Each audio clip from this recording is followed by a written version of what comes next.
Set tapes. Let me know what you think. This is the first time I've done anything like this, really.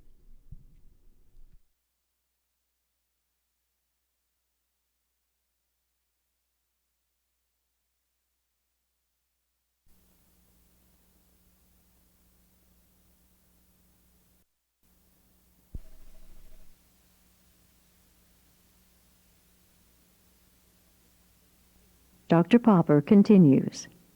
Now, if you figure, what did it feel like 15 seconds after you woke up today? Your body probably felt fairly cruddy, low energy. Your mind was certainly not thinking at its standard speed. Your affect, I won't try to put words on that, but if you got stuck in the kind of physiologic state that you were in 15 seconds after waking up, if you got stuck there and spent a few hours in that, somebody would probably consider you depressed during that time. And that's basically what these kids go through. It's as though their sleep doesn't continue, but the difficulty in arousing continues for about 1 to 4 hours in these kids during the day, and that it has an affective component, a cognitive component, and a somatic component. And again, the affective component is not one of sadness. Other dysphorias, but not sadness per se.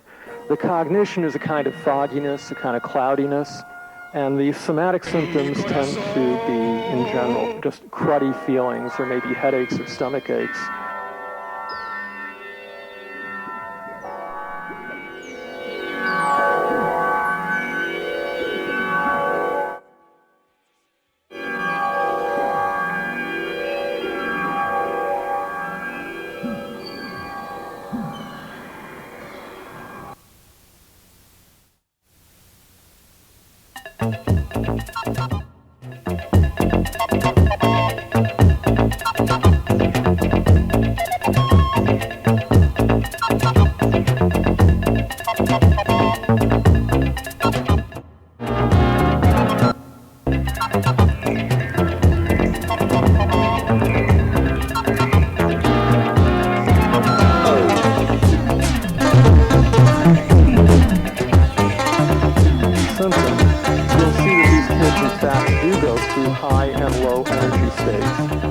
Their behavioral symptoms do not have a simple correlation to the vegetative state that they seem to be in.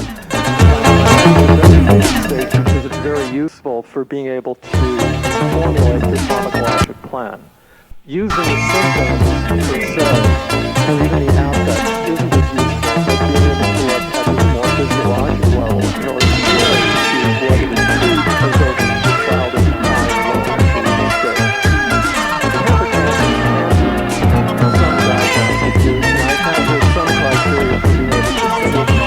Average garden variety child temper tantrum from simply very severe.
Functioning in the middle of these tantrums. One other feature I might mention, the crashes you hear downstairs all day. But when he first came to Vienna, he was more famous for his playing than for his composing. And he would sit down with orchestras to play his own music without a single note written out to play. with that level of intensity. What these kids get by way of energy coming through them during those tantrums is just plain different from other kids, or even what you can imitate if you were to try to. It's an unimitatable level of energy that comes through these kids. On the other end of the scale, the non-temper tantruming kids, the ones that are analogous to euphoria in adults, there you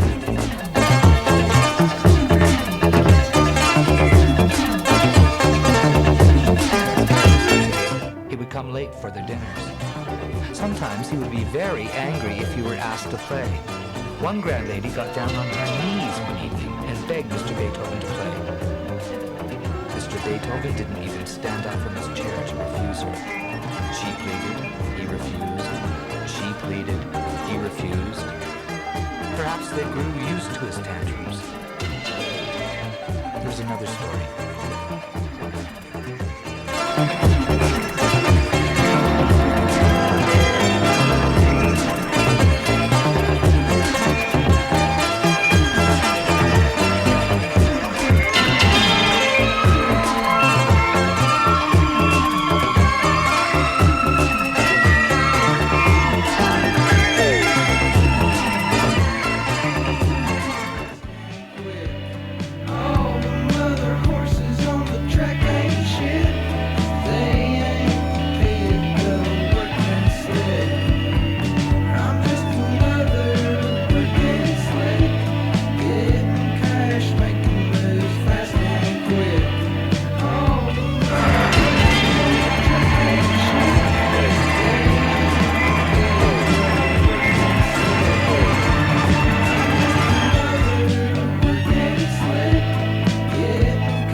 Hey, how's life?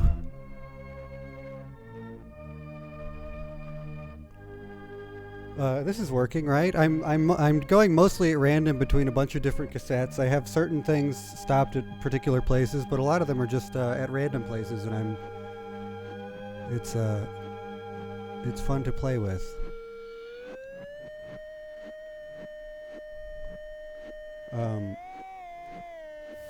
Let me describe for you my my preposterous setup, because it's interesting to me at least.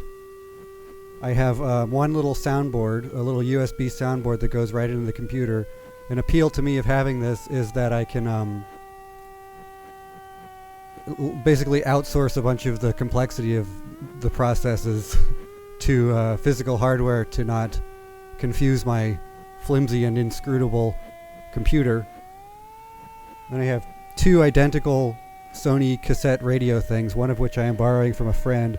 Both of those pipe into the soundboard, and then a cassette deck from 1988, almost as old as me, that is also in the soundboard. And I'm like frantically switching between them. And in memory of the inventor of the magnetic tape cassette apparently having just died, I'm using that as a pretense to do this for the intro and the intermission, at least. I don't know. Well, bye.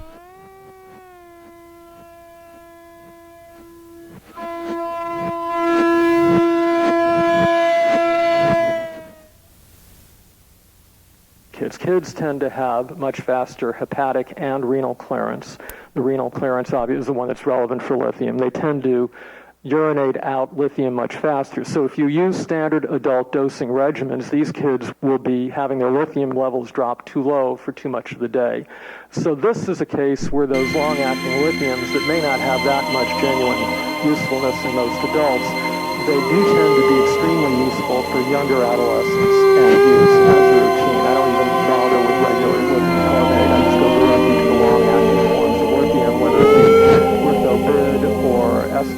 VR.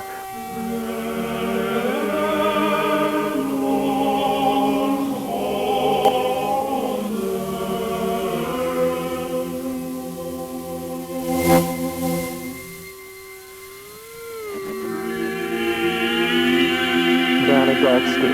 So that it's not unusual.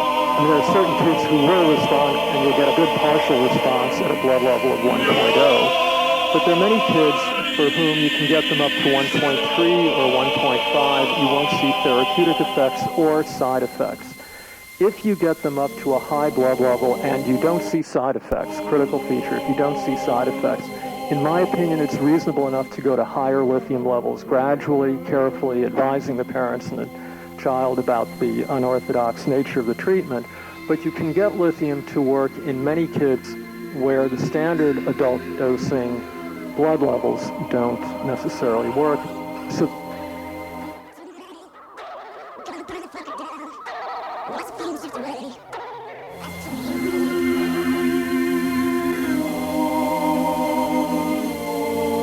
you'd want to use the slow release and perhaps slightly higher levels, again, depending on how the side effects go.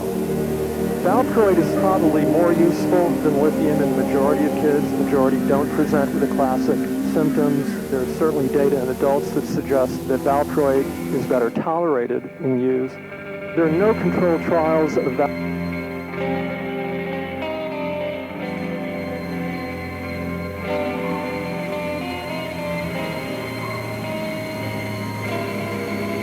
not what they were calling bipolar disorder, but what they were selecting for were temper tantrums.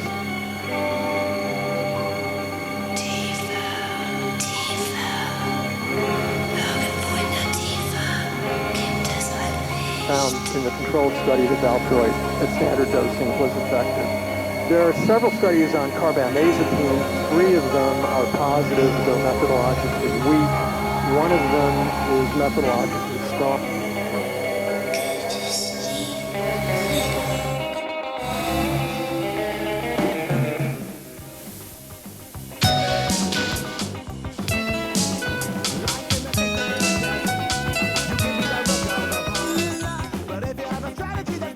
Avoid carbamazepine entirely. There's an open study that was estimating effect sizes that found that both the effect size and response rate for valproate appeared to be higher than for lithium or carbamazepine. So again, this would underscore that probably valproate would be a sensible first drug for most bipolar use. There's also the advantage that obviously valproate has been used very extensively in use with seizure disorders. There's much less of the literature on lithium use. So from a safety as well as efficacy point of view, valproate would probably be the preferred first treatment for bipolar use unless they're presenting with the adult classic form of the illness. Neuroleptics, there's one controlled trial of quetiapine used as an add-on treatment to valproate that found quetiapine to be effective and a useful add-on. For treating depressive episodes, obviously it's best to cover with a mood stabilizer before beginning to treat either a depressed state or any other kind of comorbidity. You might highlight that the SSRIs, if you use in use,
psychiatry for treating amnesia or treating attention deficit disorder, but are really out for treating this disorder.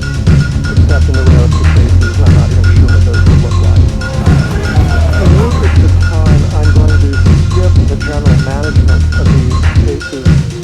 I might briefly highlight is what I call a safe haven method for managing temper tantruming kids. Even before the drugs work, you're often in a position of having to handle spectacular temper tantrums. And what I typically advise, I bring the family and the child in, and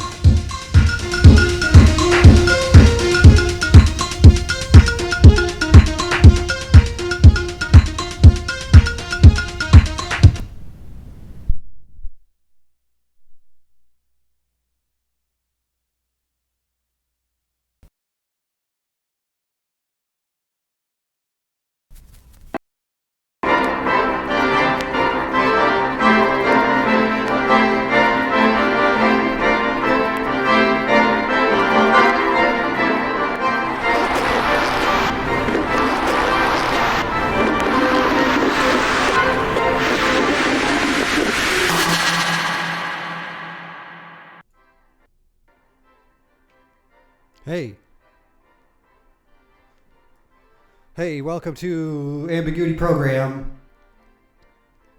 Jesus, that was very harrowing. I want to do more of that. I was explaining it to people a second ago, but if there are new people in here, so the inventor of the magnetic tape cassette just died.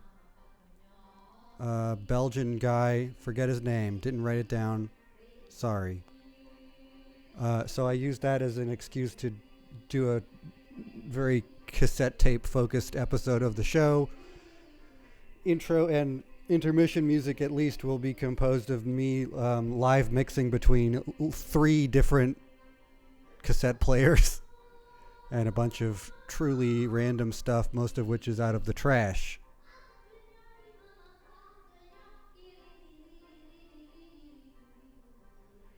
Last week I wasn't here. I didn't do this last week out of solidarity with the Amazon workers trying to get a union. Apparently, Zero Anaphora says the union did not endorse the boycott. But, a boycott of Amazon, however small or short-lived, is nothing but a good thing. Seems to me. I have to get my shit together here. I'm really still kind of scrambly here.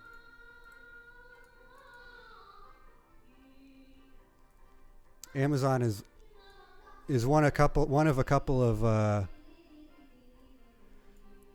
great demonic forces in the world that I think will come up this evening.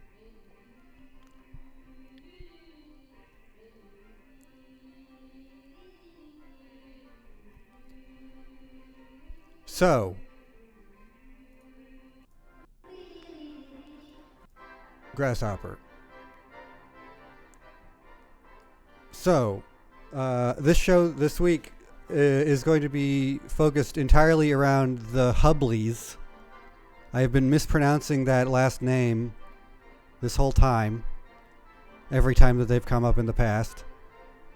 John and Faith Hubley were a married couple who both came into animation from different places and did some very strange things collaboratively and independently with it. This is not an educational program, but I'm going to outline a little bit of what I have learned about them, and give you a sense of their trajectory and what they're working with aesthetically. I have more things than can fit into a show, but that's a good problem. Let's start with, so this is something I have played before. It's called Moonbird. It's from 1960. It won, one of those big awards, like an Oscar or something. But it's been I couldn't find any version of it online that was of any quality at all. So the last time I played it, it's been kind of grimy and low resolution. But in just the past few months, some somebody on YouTube has uploaded significantly higher quality versions, and we're going to watch that right now. This is a cartoon from 1960 by John and Faith Hubley. It's representative of a lot of what would be their fascinations throughout their work together. In particular, they're very into children and children's dialogue and rambling improvisational dialogue generally. This is just a really, really nice, weird cartoon. Hey, thank you for being here.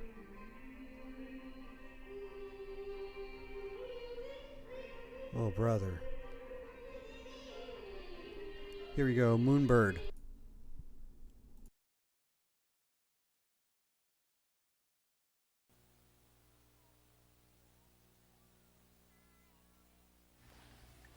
Hi, Murky on the red, Rose on the red on day. Can you hear the red lowing, ting, ting? Can you hear the roll? Diner by your horn, diner by your horn, you horn, horn. Diner by your horn, diner by your horn, you horn. I'm in the kitchen with Dino. I'm in the kitchen with Dino. Let me on banjo. John is on the barn. John, shh, be quiet. We don't want to wake everyone up. Red Birdie. You know he flew away. Away, away. Come on, Birdie. We're gonna catch the bird. Follow me. Birdie, gang, fly, and shh, you'll scare it away. Birds are shy. And they could break very easily, and they could fly up there. You be quiet, Marky.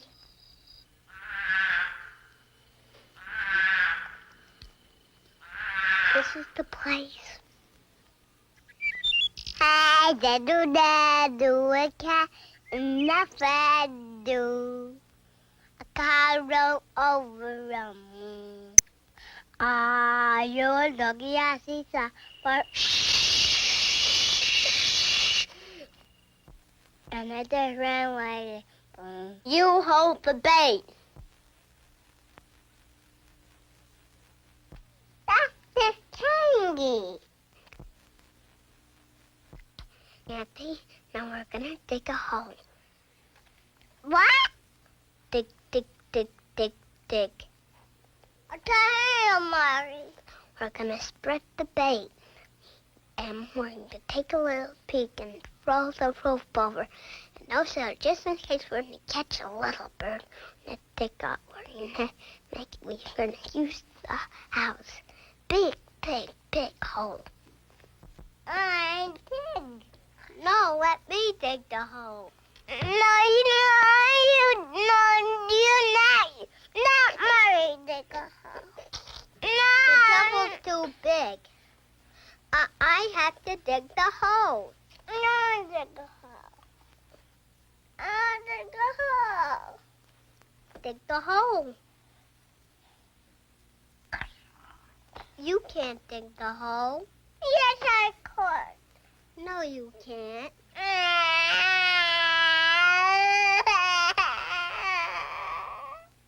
You could dig the hole. Here's the shovel.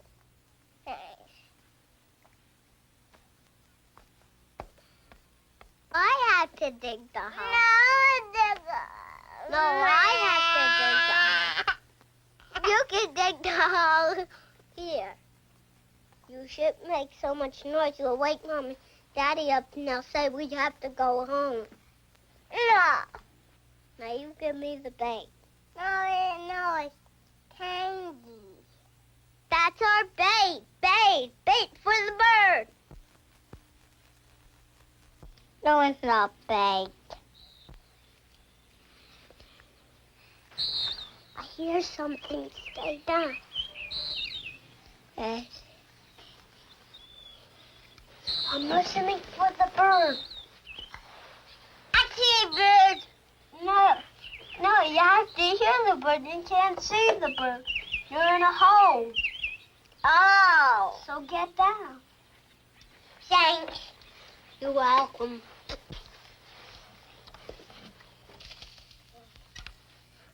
I'm hungry. You want a piece of candy? Yeah. I'll get it.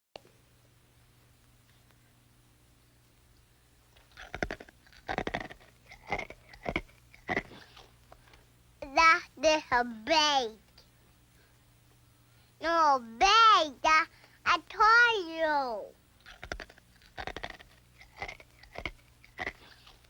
And now I could have one. No more candy. Who says I can't get one? I'm gonna get one. I got some in my pocket. 1 candy, 2 candy. 327. At the end. Card, I go in the car. In the garage, or the thing, it's a bang out. Do you want to hold the rope? Yeah. You're not holding it the right way. No, hold it. You're supposed to twirl it up. What? You're supposed to twirl it up. What? You're supposed to twirl it up. I can't hear you. Get in the hole. No. You're not holding it in the right place. No. I go for Be quiet, Happy. I'm not. Okay, then don't speak. No laughing. I was a song. We have to be quiet. No songs. Yeah. Mommy said no songs. So no songs. Yeah. No. I didn't sing a song. Then sing Hi Diddle Diddle once. Hey, diddle. Hey, diddle. Hey, diddle, hey, diddle. Hey, diddle, diddle, cat. Shh. I think it's up there now.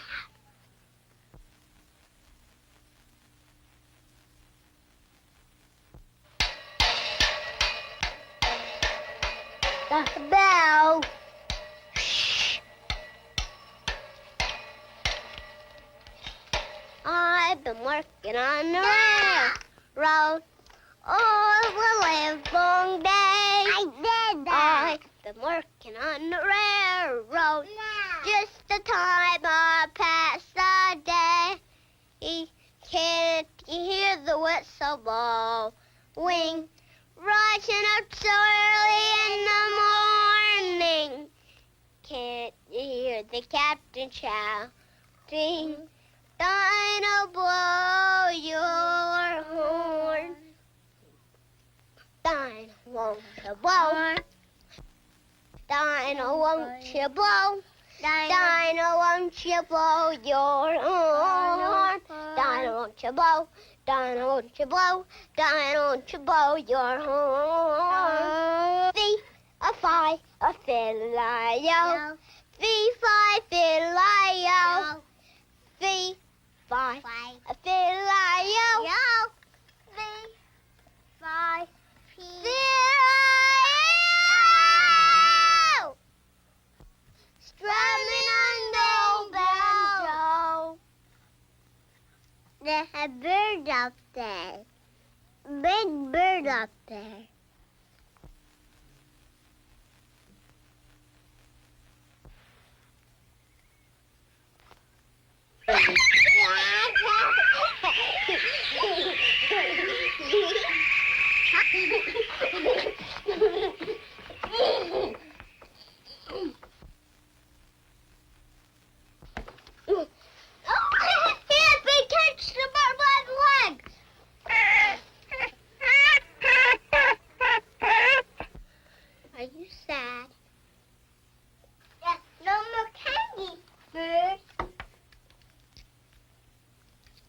on, jump down and come home with us. I kiss you, birdie.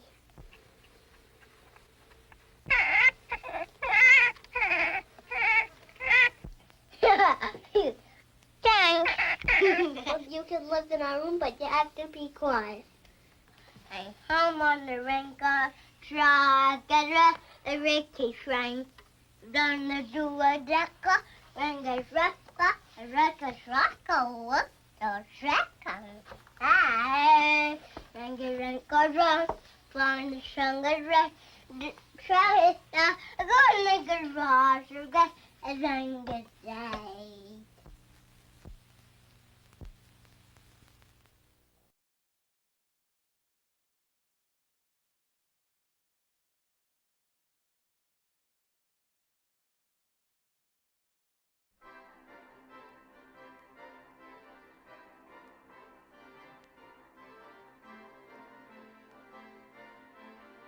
Hello. I gotta fix this. 1 second. What episode is this? 39? Number 39.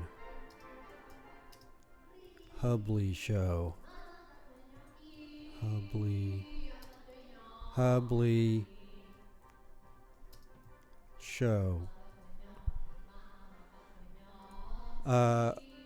Okay, so that is Moonbird, comparatively early collaborative thing between John and Faith Hubley. You can get a sense of some of the techniques that they used a lot throughout the time they worked together.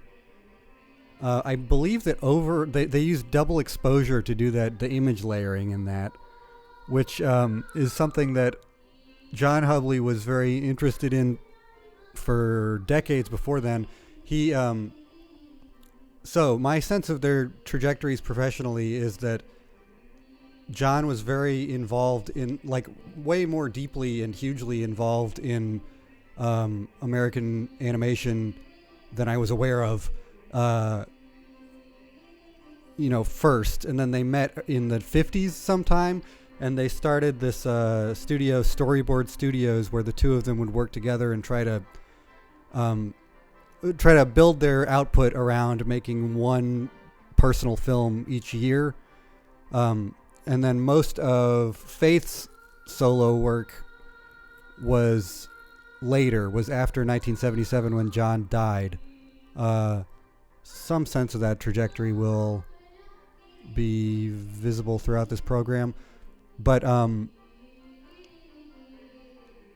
so John Hubley worked with Disney. He worked on Bambi, and and invented this like double exposure technique to allow light sources to glow in a very dramatic, high contrast way. I don't know. It's hard for me to find very much specifically about that, but I wonder about the trajectory of that invention and how much of it persisted, because there's a lot of different double exposure techniques used in animation for as long as animation was done using physical media, right? But he split with Disney around when the strikes were happening in the late 30s, early 40s. I think it was in 1941 that happened in Disney.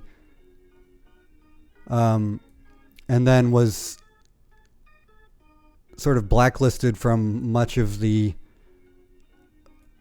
animation world for not turning over people as communists in the 50s. But next, let's watch a couple things from early in John Hubley's career. This one we have watched before. It's something he made for the United States military.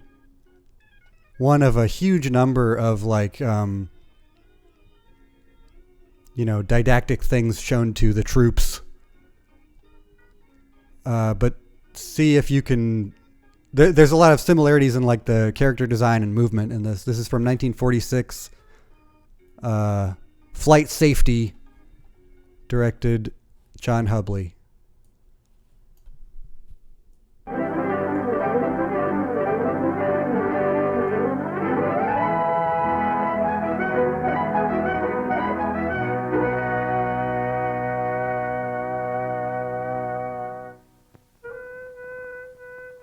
Everyone likes to daydream. You just drop everything and sit back and dream. But you shouldn't do it just any old time, like Ensign Fred Dibble once did. He was coming in for a landing. Instead of going over his checkoff list, he just sat back and dreamed about the future, which happened to be a dinner party he was invited to that evening. Tower to Box 7, your wheels are up.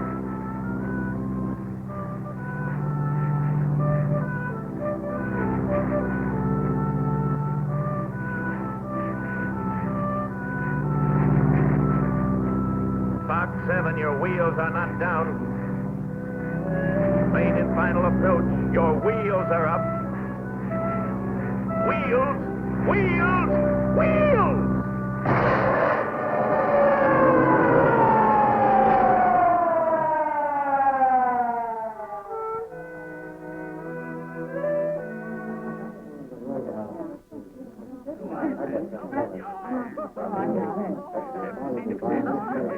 Have there been many airplane accidents out there lately? Not a one in some time. Oh, and as a flyer. No shop talk. Yes, well, I must say these chicken croquettes are simply delightful. I've never... Mr. Dibble, you fly. What do you consider the most difficult maneuver? Well, ma'am, I'd say it was the landing accident. What's that? That is, the landing. You see, the truth of the matter is, most landing accidents can be traced to a sort of pilot fatigue. After a tiring flight, for instance, the boys occasionally dope off. Oh, that's a flyer's term. Now, in my case, I always remain alert for the entire landing maneuver. First, I go over my checkoff list, check every item, and then I stay on my toes from the beginning of the approach until the plane is chocked and the engine is cut. I always say, make every landing your first landing. Now, take the approach. I claim... Mr. Dibble, Yes, sir. the gravy, please. Oh, certainly, sir. It's a pleasure. You've got to concentrate on a good approach to avoid landing difficulties. Concentrate on a good approach and maintain a proper interval behind the plane ahead of you. And then keep a sharp eye in all directions. Some of the boys look out of one side only. They often fail to see another plane, or they fail to spot a hazard, or to line up properly with a runway. Now, personally, I always look out both sides. And if I hit a bad slipstream, I play it safe and go around again. Some guys I know are too timid, afraid of what other flyers will think if they take another approach. He who hesitates is lost, you know, but not me. I say pour on the coals. They'll respect your judgment. And since you shouldn't rely on your memory, go over that checkoff list again. Whoop. Of course, every flyer should keep an eye on that little old airspeed. Because the most dangerous landing accidents are the result of spins in the approach. Any increase in turn and bank increases your stalling speed.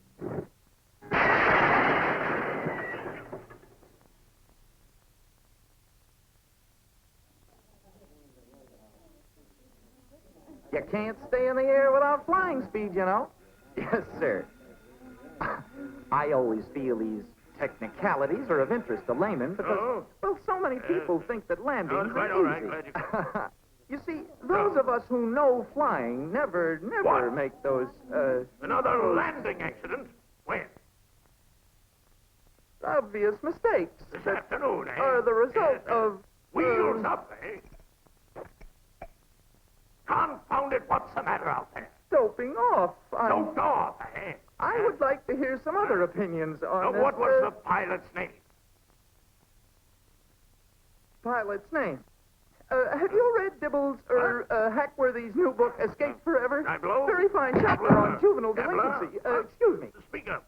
Oh, Dibble. Dibble! Yes, I know him rather well.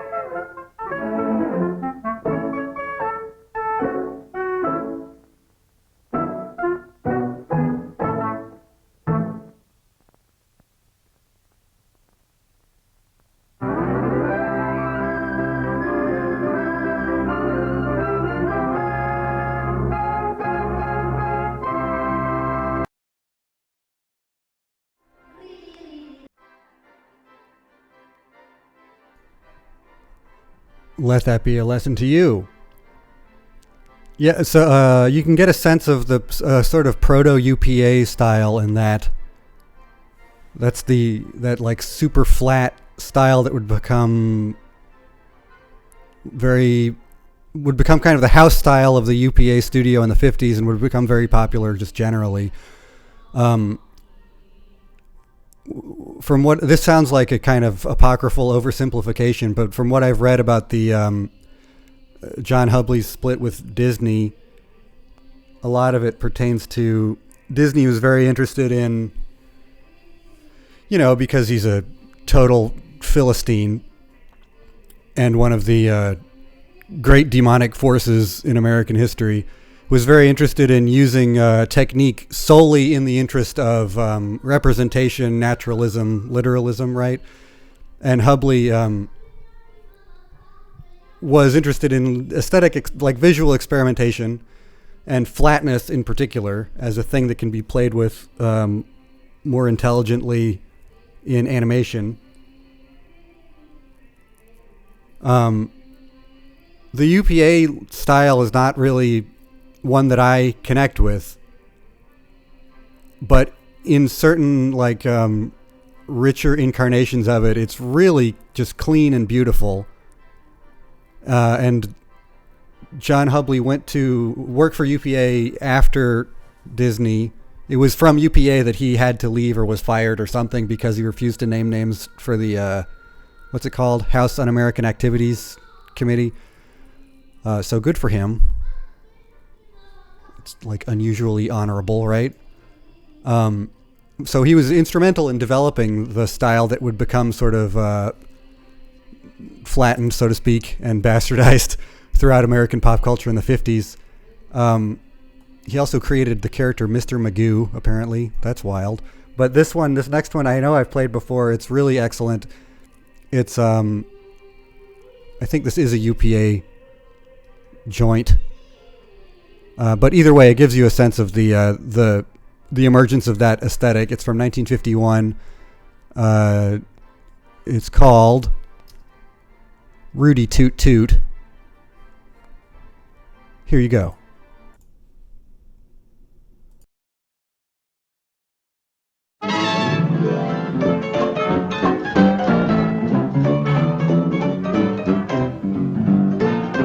Frankie and Johnny were sweethearts. Oh, what a couple in love, oh love. As the story goes true to each other, just as true as the stars above. He was a man, but he done wrong.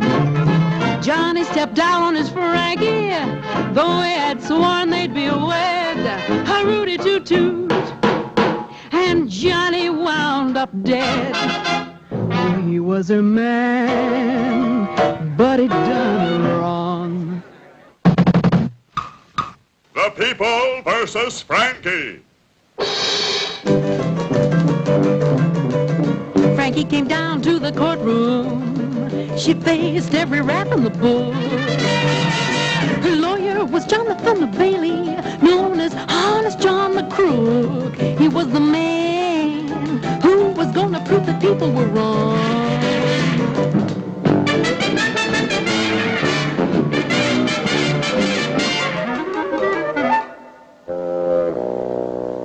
Your Honor, we've had enough histrionics. It's an open and shut kind of case. We call to the stand the bartender of the joint where the crime took place.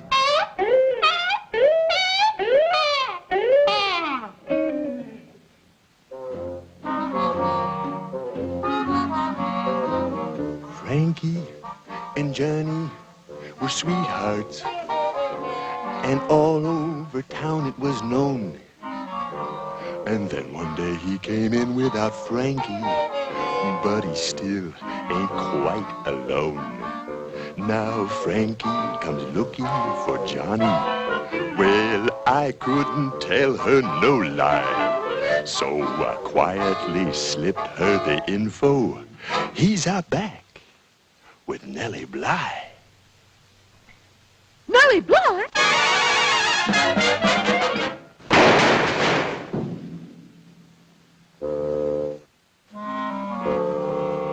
Rudy Toot Toot. Rudy Toot Toot? Right in the snoot.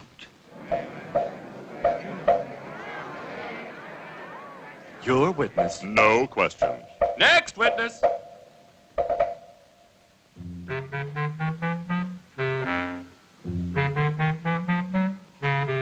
I'm Nellie Bly, I'm a singer of sweet melody. Lie, that's a lie. She's no singer. Please.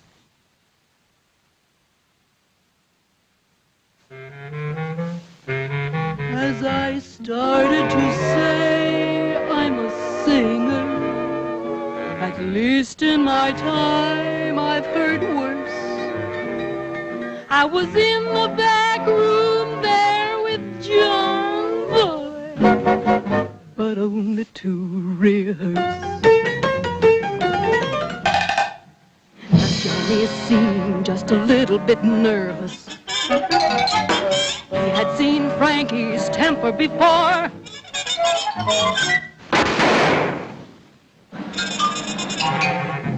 Toot-a-toot-toot went Frankie's gun right through that hardwood door. She shot him, but we were done now. She shot her man. There's no dispute. She shot her man with a Rudy Toot Toot. Your witness. No question. The state rests.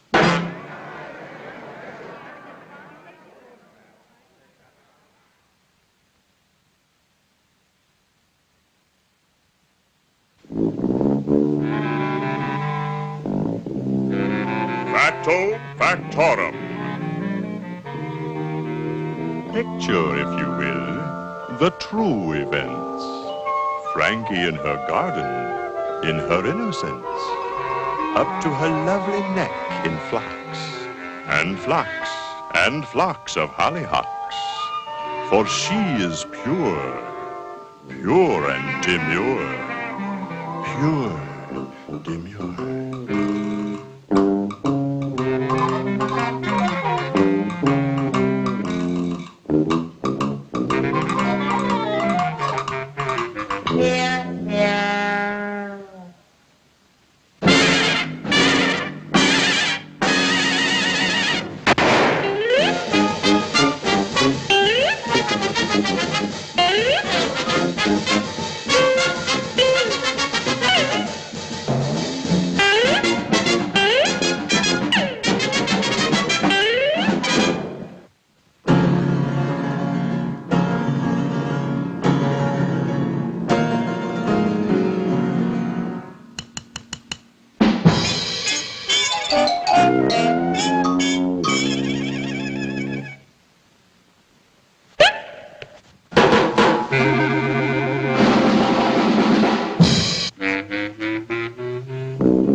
You have asked for the truth without compunction. I have performed that function. Could she pull this trigger? Bah. Take a life? Bah. Were she free, I'd take this maiden for my wife.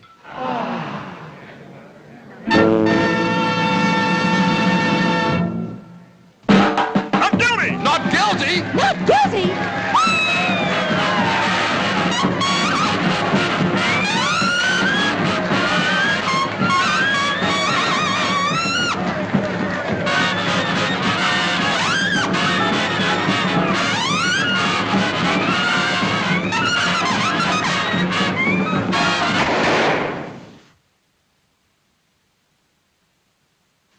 Ipso facto, status quo, I rest my case. Roll out your rubber-tired hearses, roll out your rubber-tired hack, 'cause Frankie's going to the jailhouse, and she ain't coming back, 'cause it's wrong to shoot with a Rudy toot-toot. She shot her man, 'cause he done her wrong.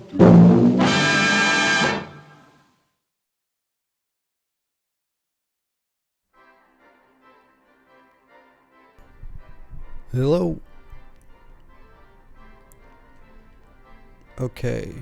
I forgot to mention the Moonbird, the first one. That is, the audio is all recording two of their children.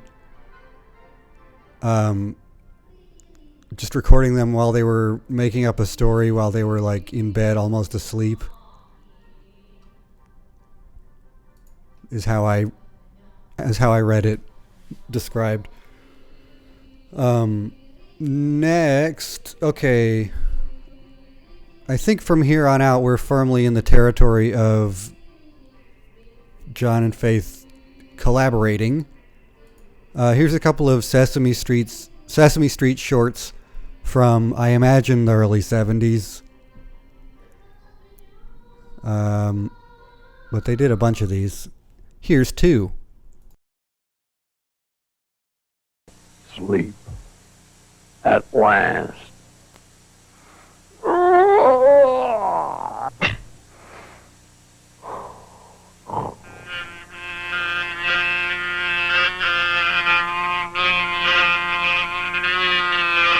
Well, what's that?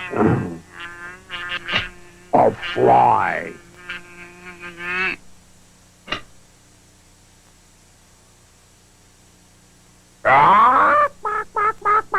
Whoa, what's that?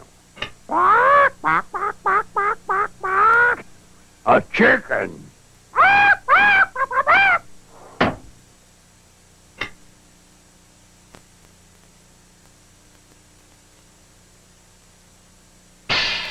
What's that? A drum playing rabbit. Oh! Ugh.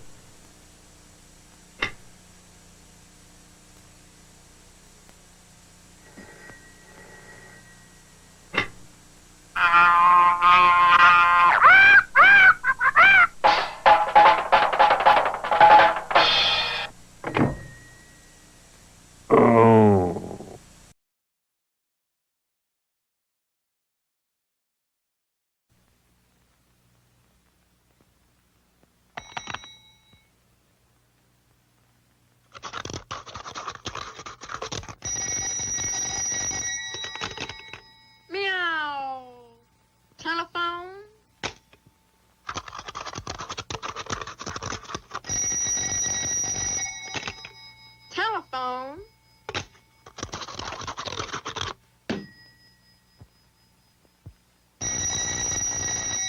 Telephone.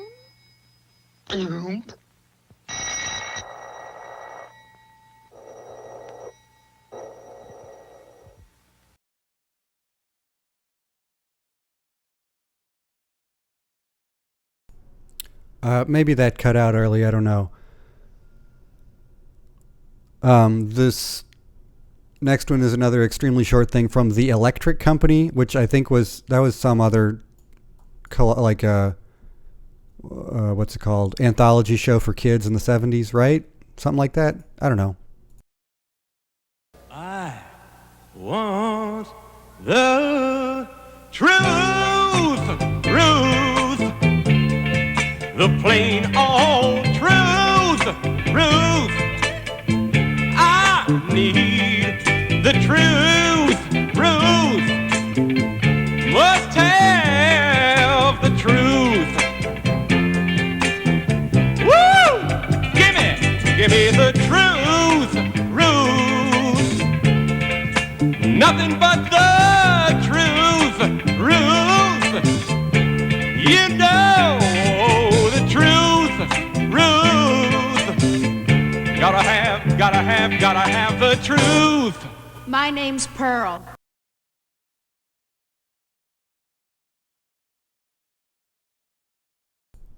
Banger. Banger. Oh no, wait, check this out. Hang on. Check this out. Get it? I'm gonna make it an actual B that lines up better. Maybe it's better like that. Okay, what next? Maybe I said everything I actually wanted to sort of expositionally say about them. God, I have too much stuff. I would like to watch this feature-length thing in the second half of the show. We'll probably do that. It'll just be kind of late.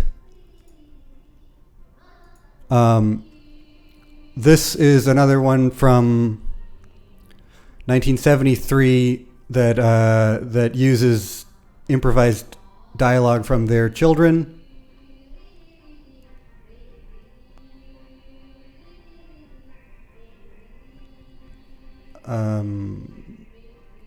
John and Faith Hubley, 1973, Cock-a-Booty. Here you go.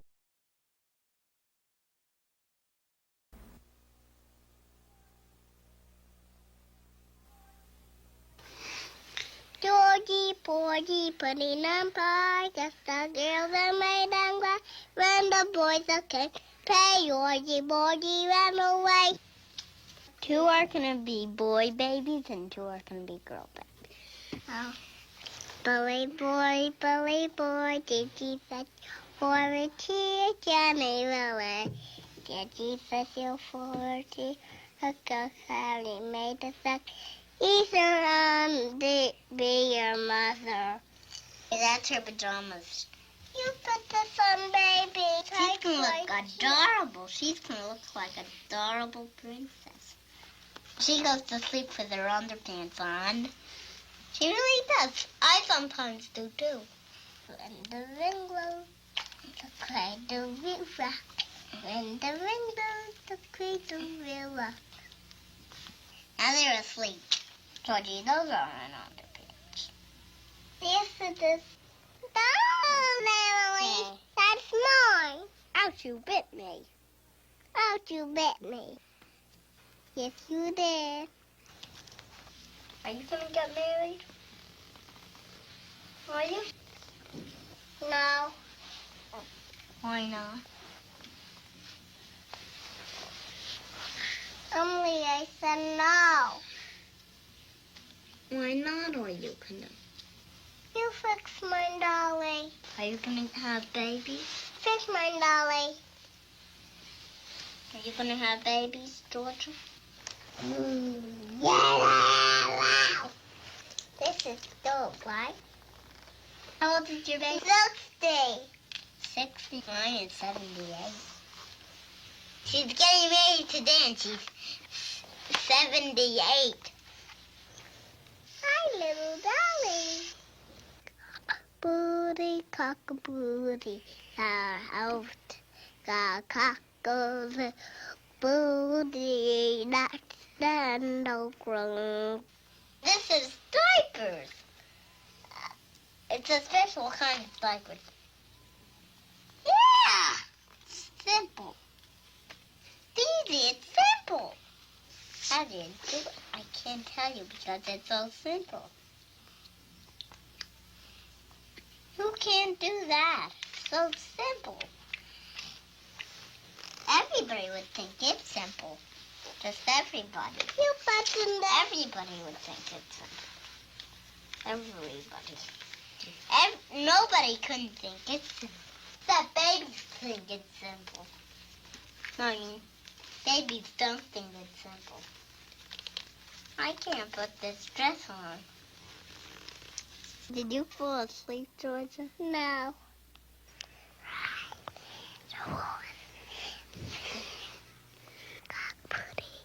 Cock-a-booty. What the heck? That's a cock-a-booty. I put the key in my nose. The ducky in there. Here's ducky. Ah! ducky. I'm Ambiguity. Sing that girl in the toe. Is it okay? When I say boom, that means go. That means you go. Ba-ba-ba-ba. Pam, pam, pam. Run. Ba-ba-ba-ba. There's a cockabooty in your nose. Put your shirt on, Georgie. I picked my shirt on. This is our little house, and we're going to play. I'm making a puppet. It's a little person. Do you want the 2 reds or the 2 blues? 2 reds. Okay, then take this red and give me your blue. No. Give me mine blue. Do you want the 2 blues? Yeah. Ooh, Georgie, you want the 2 reds. And here, take these 2. Take these one. No, I'm not going to use those feet. Yes, there. Throw it in the garbage. No, I don't want to. Throw it in the garbage. This one's mine. I need that one. I want some feet. No.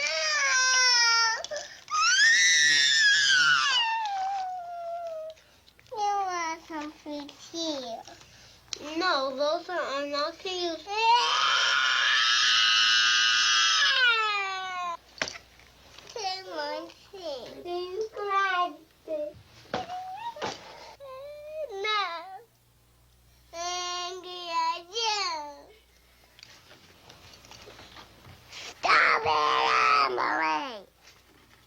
Don't kiss me.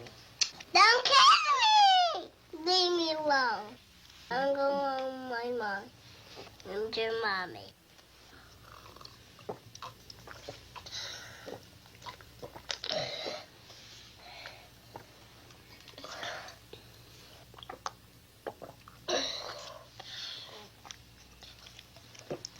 No, that's not yours. That's mine. Right? It's yours and mine. Oh. All ladies, gentlemen, have a funny laugh. They laugh and laugh and laugh until they stop laughing and they cry. And then it starts all over again. Laughing, crying, laughing, crying, laughing, crying. Shoot the mommy, Daddy. Once upon a time, there was a little bear. They lived in a little house. What? Say it loud.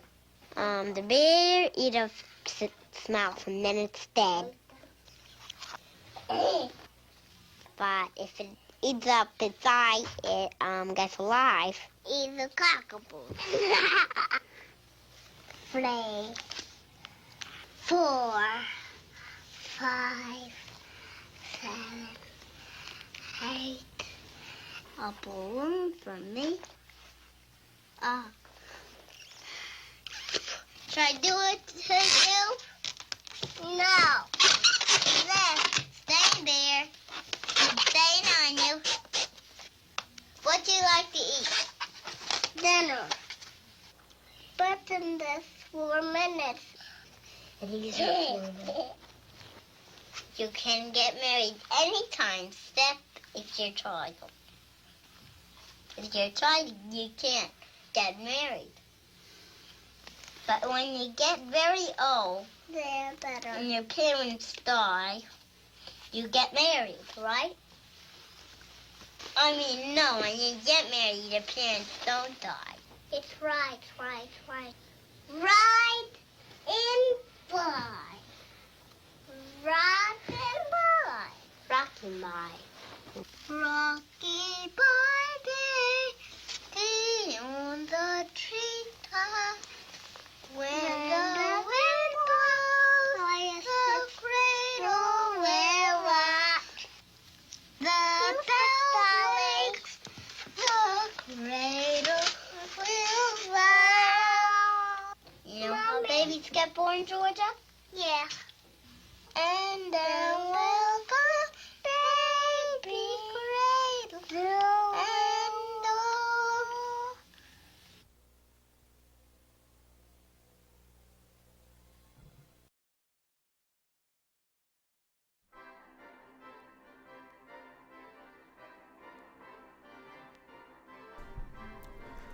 Hello. Whoop. Whoop. That one's very good, right? That's definitely isn't that kind of a companion piece to Moonbird? Emily Hubley, one of those children, is still is an animator, is still active as an animator herself, and Georgia Hubley, I said Hubley, I meant Hubley, is in Yola Tango, the band. I love that one. I love how part of what gets me so stuck on like animation around the 70s generally is that so much of it seems to be self-consciously about being drawings, and there's no like, it's an asset that you can see all of the watercolor texture and the actual human quality and the artifacts of the various drawing processes in the art. That's like not a failure, you know. And I think if we imagine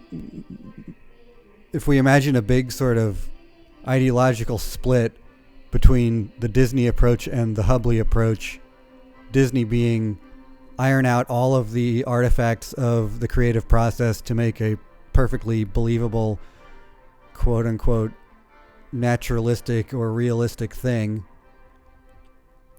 and the Hubley approach is to in some way use the process and the artifacts it generates as creative material itself and lean into that and foreground that.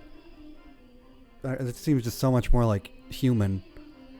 And my main grievance with, I mean, the official stance of the Ambiguity program is that everything new is bad. But my main grievance with pop culture now is that that it's so much in the direction of ironing out the detail and presenting this implicit idea of art being perfect when there's no record, when there's no artifact of any process of its creation visible, you know, when all the tools can just smooth it out perfectly, and there's no such thing. There can be no such thing, and it's disgusting and reactionary to think that there can be, right? You agree with me. Oh man, it's already 9:50. One or two more this set. This one is, I've played this before too, but this is again a higher quality version. It's 15 minutes long. One of the voices is the jazz musician Dizzy Gillespie, with whom John and Faith worked on several other things. This one I think also won an Oscar. I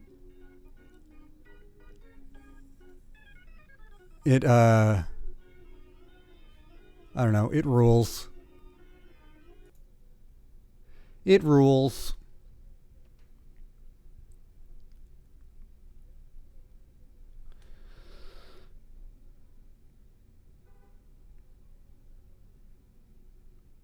What was I going to say?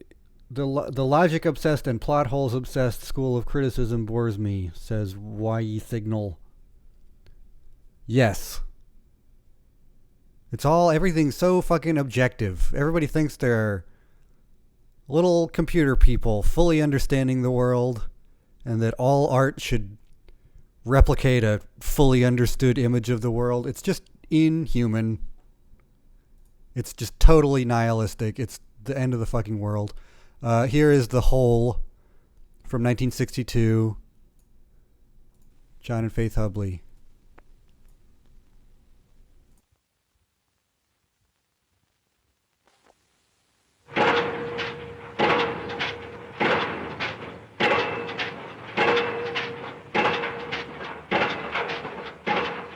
As I was walking one evening for pleasure, down by the still river I joggled along. I met an old man making sad lamentation and rocking a cradle, the child not his own. E-I-O, my laddie lad, easy.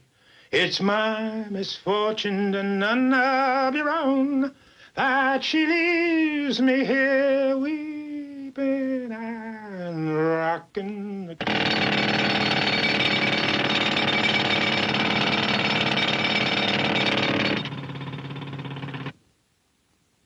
You have insurance, right? Yeah, I got insurance. Okay, let me tell you something.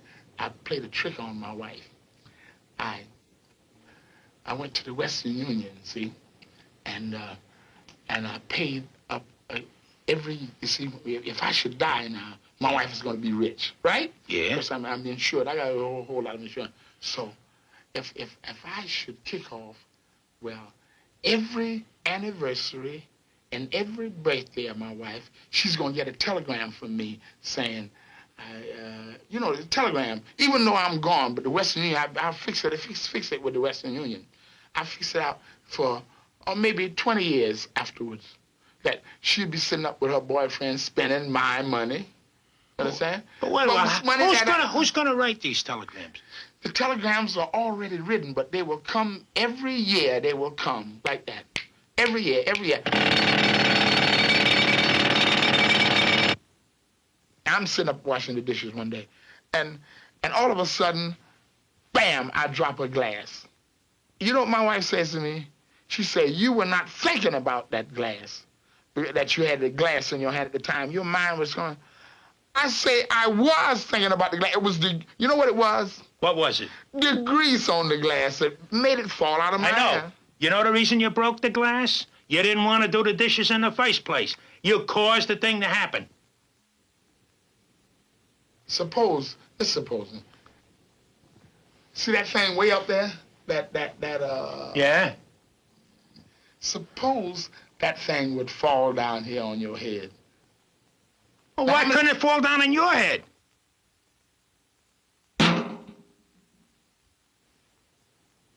Do you know do you know how much money the government is losing? Why do you say we, the government? I am the government. What does the Constitution say? We, the people of the United States. Am I considered we of the people of the United States? Am I considered being a citizen? Look, I mean, if you... Although I don't have a birth certificate, am I considered a citizen? We. Who pays the president? How about a driver's license? You got a driver's license? Do I look like I would have a driver's license to you?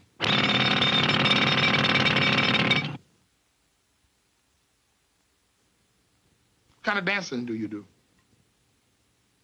I do regular ballroom dancing. I do foxtrots. I'm very good at waltzes. Do you know the St. Bernard's waltz? Aha! No, I don't know that waltz. What kind of waltz is that? Oh, that's one of them waltzes that them foreigners do. Saint who?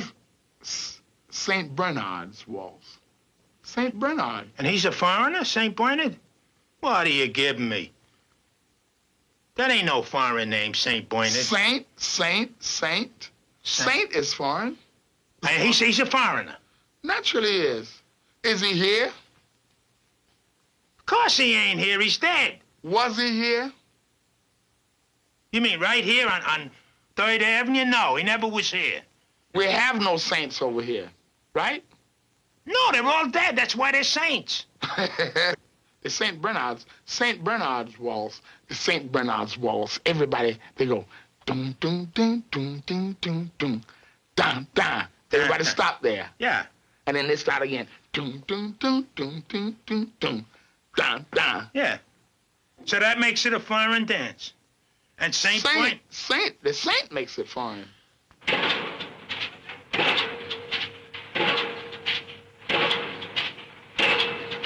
Hey, Charlie! Charlie! Hey, tell that crane man to look at that thing, huh? It's right over the hole we're in! You know, that could come down in this hole, you know. I know it could. You ain't even looking at it. I'm looking at it with the other eye. Now, you know how accidents happen. Accidents happen because somebody wants them to happen. Oh, come on. They got statistics. No. There's an article right here in the newspaper. You want me to show you? There. This says 99% of people who get hurt in accidents are trying to get hurt. Oh, come on. That guy doesn't know what he's talking about. What do you mean he doesn't know what He doesn't know what he's talking about.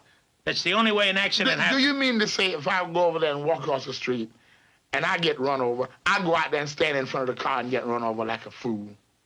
You got some reason. What are you crossing the street for? Why don't you stay on the sidewalk? That means you got an idea in your head you want to get hurt. You mean to say now, you take, you know, we got all this radar screen around us, right? Yeah. We got an early warning thing up here in Alaska, Yeah. and over in Canada. That's right. And everything. And we got things to tell us when these things come over. All this radar equipment that we have, Yeah. zillions of dollars worth of. Zillions of dollars. Go ahead. I don't know how much it costs, but I'll give you the zillions. All right. Now, suppose, I understand, I was reading in the paper the other day where a piece of moon fell off. Yeah. You know that stuff that come off a piece of the thing, and those pieces keep jumping off the earth and off the moon and off the. Well, I heard of the things coming from up above, but I ain't heard them coming off the earth. Okay. Now we have a system. We have a system here with that airplane with all these nuclear weapons and things like that. Suppose. Now this is. Go ahead. Suppose a big piece would get knocked off of Venus. You mean the planet Venus? Yes, Venus. I'm not talking about the one with the arm off, but that's been knocked off. Not, the arm. Yeah, I know what you mean. The arm, Venus has no arm. They found them arms someplace. Suppose a piece of Venus get knocked off, and they think it's one of them things coming over from over there in intercontinental ballistic missiles. Accident. No, that's why they're preventing the accident from happening. You're proving my point by telling me that. No, I'm not playing. But wait a while. That's the whole thing about the radar. So they'll see this thing coming down, right? Yeah. So they got a warning that they see the thing coming, and they got it on the radar. They take out. They don't take out. That's the whole thing. They watch it, and then all of a sudden they're going to know it's one of them. Suppose it's too late. Suppose it drops and it's too late then. But it's going to burn up before it hits the atmosphere. They think it's something else. They don't know it's a piece of Venus's arm or... But they're going to... That's why they got these radar screens. Nothing can happen. They got to figure it out. It could be a mistake. It could be an accident. Suppose one of the machines, suppose one of those little, they got all kinds of little, suppose it blows a gasket. Well, they put a new gasket in. Suppose they don't know it. The car will put a thing out, gasket blown. I'll bet you. Oh, come on. Those machines can go wrong. They got in these airplanes with the A-bomb and started towards Russia. Now, suppose some fool push a button. But did they go? They was on the way. But did they go? Because I tell you, you're proving my argument. Everything you say proves my argument. They were on the way. But they came back. Suppose they didn't come back. The only reason they wouldn't... Suppose they didn't. The only reason they wouldn't come back is if they were sending something... No, because they got it figured out. It's a scientific thing. All of these... None of those scientific things are infallible. Anything's liable to go wrong with one of those things. You can control accidents? Yeah. It's impossible. It's impossible.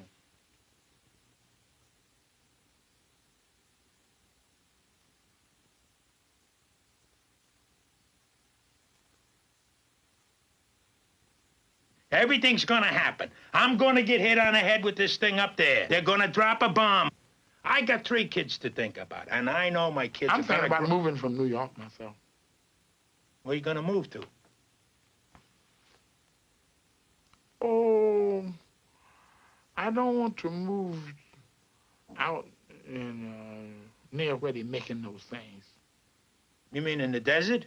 Yeah, I figured the first place they're gonna drop something, if they're gonna drop it, they're probably gonna drop it where those things are made. Yeah, out in the desert. Do you ever read the newspaper? I read a newspaper every day. Every day it's got something about somebody's fixing to drop something. Have you been reading about the disarmament conference? conference? That conference that they Yeah. had over there? I think they are scared for an agreement or something like that. What is wrong with them? But they're talking, ain't they? We have different professions. We have a lawyer profession. Yeah. We have doctor profession. That's right. We have disarmament profession. That's a profession. Those guys don't want that. That's their job. And if they would come to some kind of agreement not to do that, they'd be out of a job. And what would they do? What would they do? They can't even teach school. They're too dumb to teach school. You mean the guys at the disarmament conference are too dumb to teach school? I read the paper. I'm reading the paper all the time. And I look and I see where they're almost to an agreement. And this other guy say, boy, I'm close. I'm getting too close to him. And then he brings up something else that he knows that they're not. Now, if I walk out in the street. Go ahead, walk out in the street. I walk out in the street now. And I got a pistol in my pocket, right? Minding my own business. Yeah. Now, here's an accident. A guy walks by me and steps on my foot accidentally. Okay, now, I got the pistol in my pocket. I'm asking, why you step on my foot for? You know what I mean? Yeah. And the guy say, excuse me. And what do you mean, excuse me? You understand what I mean? Because I got the pistol in my pocket. You understand what I mean?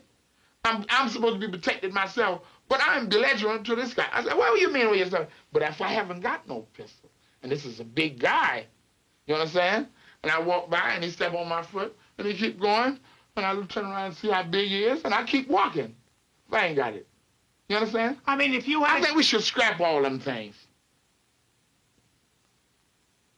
What, Tom? What kind of coffee you want? Regular. One regular and one black. Hey, and bring a bottle of beer, will you?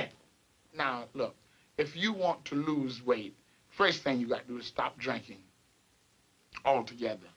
Have you ever thought about the heart condition of people who are overweight? I ain't overweight. Well, suppose a guy have a heart attack that's supposed to push the button to stop him from coming and bring him back. Suppose accidentally. Suppose if those planes start over, zoom, start over. And then it's a guy supposed to push that button to tell them to come back. Suppose he have a heart attack. He might be fat like you. He ain't gonna have no heart attack if he's only fat like me because I'm in great shape. This guy's gonna have a heart examination. I bet you they get one of those electrocardiograms every day. He could black out. He could black out. Suppose he blacked out and he's supposed to push the button. What, is he drinking or something and he blacks out? Anybody's liable to black out. You're liable to black out down here in this hole. Suppose you were to black out down in this hole when you had that, when you had that thing going. All right. That could happen. I'll grant you accidentally it could happen, right? It couldn't happen accidentally, but because I wasn't taking care of myself or something that I would black out. Maybe I stayed up too late. Maybe I got stoned or something. That's the only reason I black out.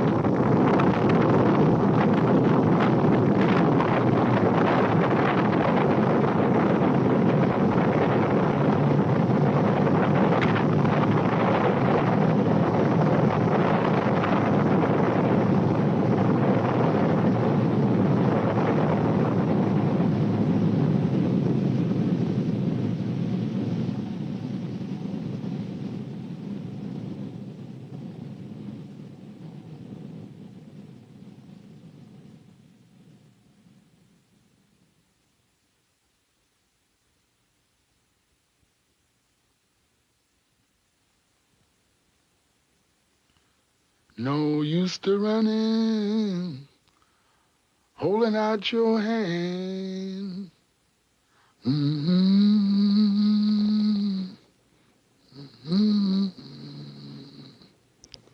Now that you gone and left me, I'm sitting on top of this world.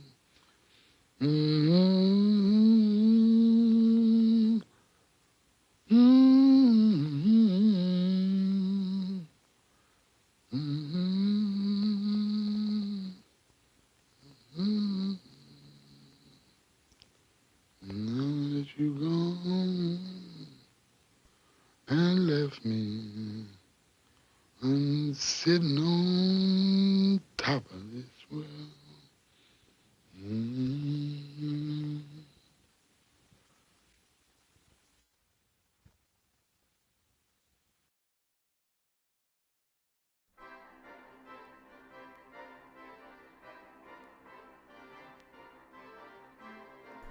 Whoop, whoop, whoop.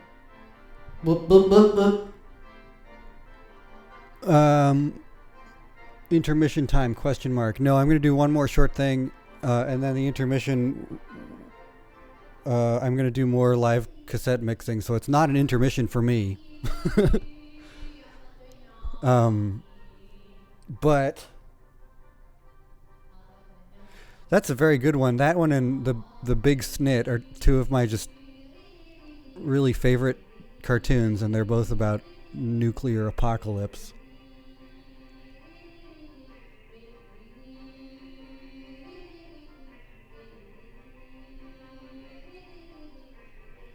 People in the chat are talking about Uru, the failed, missed, massively multiplayer online game, which is bizarrely, specifically something that I am interested in. I didn't play very many video games as a kid, and the Myst games just like profoundly affected me. What are we doing now? Let's watch. We're gonna watch one more thing, directed in 1981 by Faith Hubley. John died in 1977 while they were working on a cartoon spin-off of the Doonesbury comic strip. I believe that everything else that we will be watching tonight, which is to say this short and a feature-length thing after the break, is directed by Faith Hubley. So this is something commissioned by the Smithsonian Museum, Smithsonian Natural History Museum, in 1981, and the Wikipedia page says that it's still being shown on continuous loop at that museum. Who knows if that's true, you know, with the world being such being as it is. But this is a short one from 1981, Enter Life by Faith Hubley.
Carbon, Hydrogen, oxygen, nitrogen. carbon, Hydrogen, oxygen, nitrogen. carbon, Hydrogen, oxygen, nitrogen. C-H-O-N, C-H-O-N. John, John, John, John, John, John, John, John, John, John,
Hey.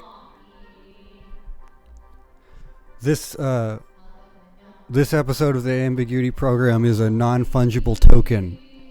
You can own it for only $10,000. You will get a numbered digital certificate that says that you own it. The certificate means nothing, and an infinite number of people can have the certificate. There is no physical master copy of this program. There is nothing to own. Speaking of nihilistic death cults and demonic forces, etc., etc.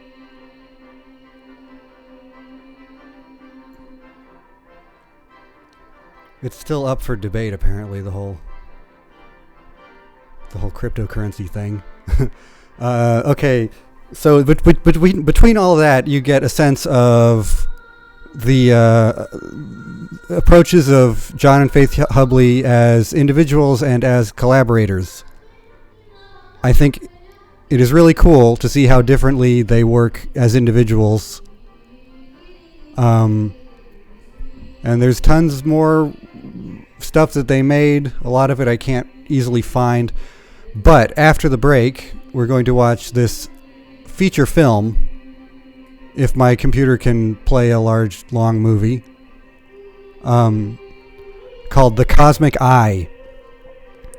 This is partly a sort of collage movie by Faith Hubley from 1986. So it uses a lot of material that she and her husband made while he was still alive, but the framing device is all her own.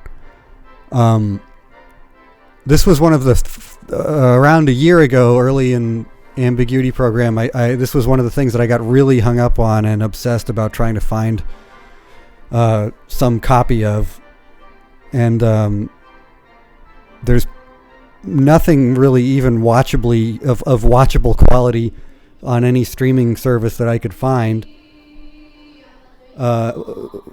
It's on a DVD that hasn't been in print in almost 20 years and doesn't seem like intellectual property that's being very carefully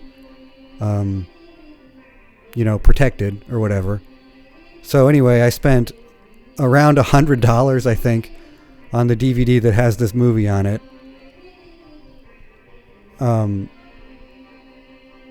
It's just crazy that it is so hard to find, and that it's not like actively in print anywhere, it seems like. Michael DeFord showed this on his own. Oh, cool. But also, if you don't want to stick around, or if you happen to not be able to stick around, I have uploaded this whole thing on the Ambiguity Program YouTube channel in 2 chunks. But before we do that, we're gonna take an intermission.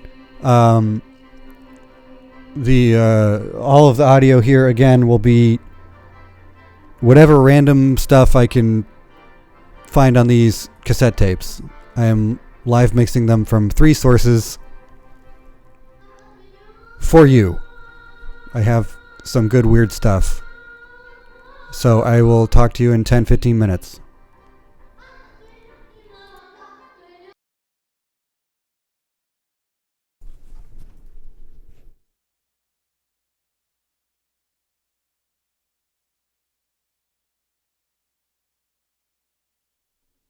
Audio Digest Psychiatry, Volume 33, Issue 2, for the week of January 21st, 2004. Guest speaker Charles Popper, clinical instructor in psychiatry, Harvard Medical School, and attending child psychiatrist, McLean Hospital, Belmont, Massachusetts, begins with some introductory remarks. As you know, about 1/3 of adult psychiatric hospital beds are filled with patients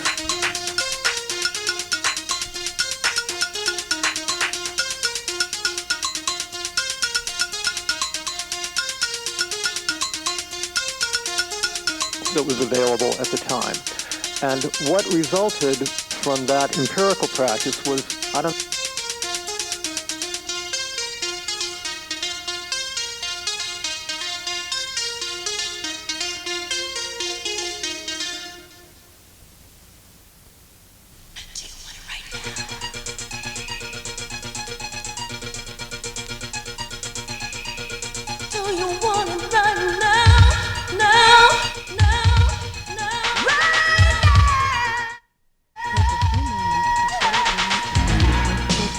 something of a standard of practice. Let the pure open support your body and begin to focus on At this point, essentially no control studies on the safety or efficacy of mood stabilizers. There's no agreement about the developmentally relevant criteria that might... As you breathe, imagine that your lungs are balloons, filling as you breathe in and emptying as you breathe out.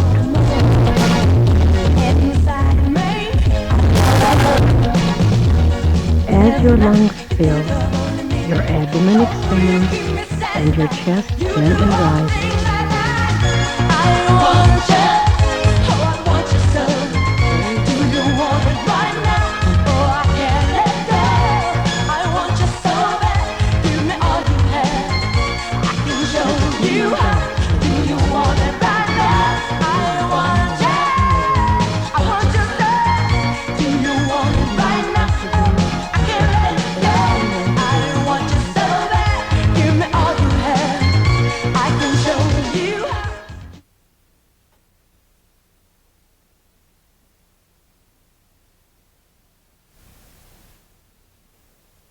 What I'd like to do is first highlight some of the, I hesitate to use the word knowledge, but perhaps understanding or way of in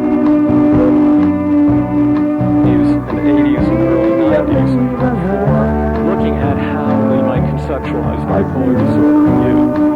I would put the starting point in the late 1970s when observers first found temper tantrums to be a hallmark for lithium responsiveness in youth that might otherwise not have been thought of as having bipolar disorder. Now, these days, people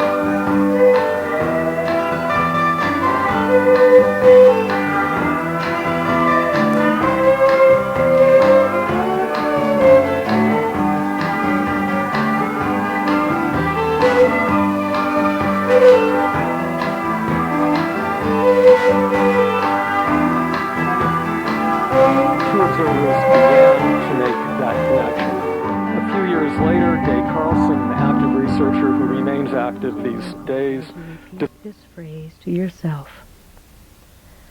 My forehead is smooth and unwrinkled.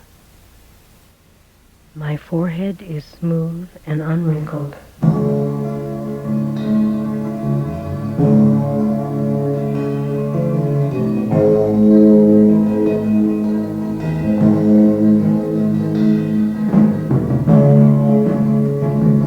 Moving your attention to your eyes, notice any tightness.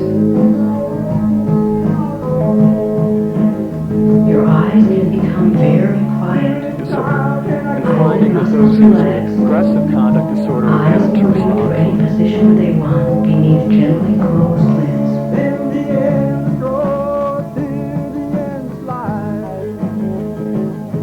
Now say to yourself, my eyes are quiet. My eyes are quiet and relaxed. Reported on 10 children with psychotic symptoms and what appeared to be bipolar disorder.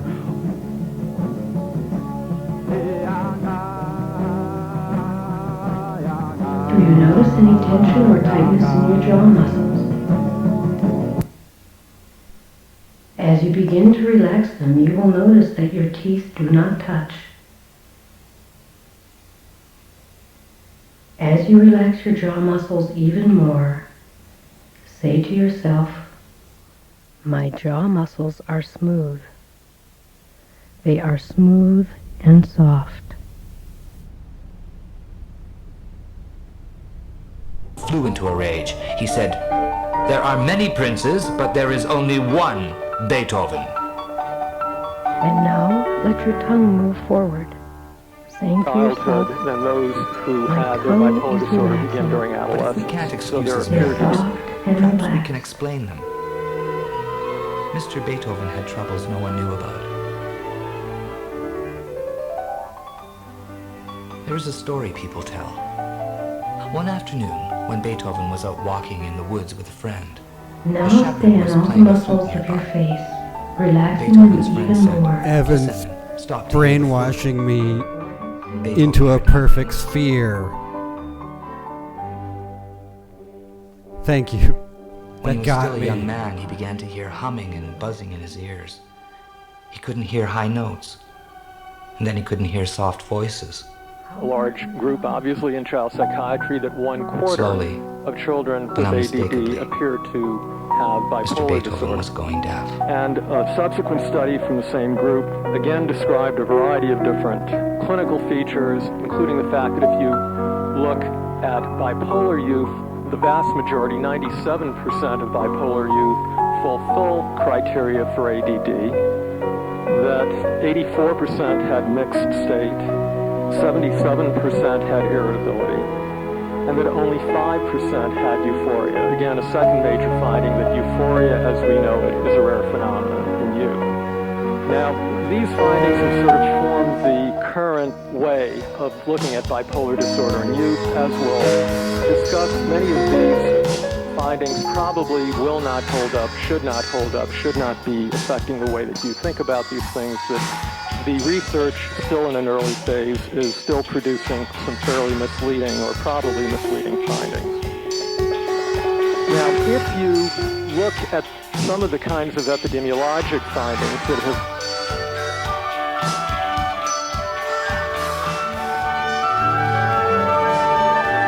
Dear Christoph, I have more news. I hear that Mr. Beethoven feels that he is not appreciated in Vienna. He almost agreed to perform his Ninth Symphony in Berlin. Imagine that. Vienna's greatest composer taking his symphony somewhere else. So many people begged him to change his mind that luckily he did. And other news. The orchestra members are complaining about their parts.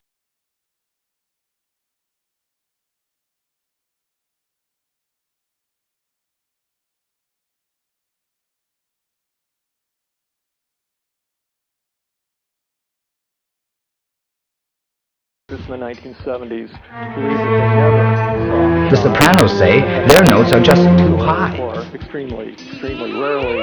By now, virtually every child psychiatrist is All aware over Vienna, the of players are at least struggling some, with their if not many tasks. of their patients for Mr. bipolar Beethoven will conduct with another conductor, one who can hear, conducting beside him. apart from it being not rare, is that the point prevalence And amid these great events, little gatekeeper, how is life at home? Do your twin sisters still torment you with their terrible shouts? And is there, as I have heard from your mother, a steady stream of great musicians up and down your stairs? How I wish I could be there. And most important, will my nephew still remember his doting uncle when his uncle comes to visit soon? But again, Dear Uncle, I wish that you could visit right away. Mother says you would enjoy the goings-on. Caroline says whenever the sopranos come up the stairs, Mr. Beethoven rushes like a schoolboy to cheer. To our way of being able to define what bipolar looks like. And that raises immediately the question of why has it been so difficult to come to agreement about the phenomenology of bipolar disorder in youth.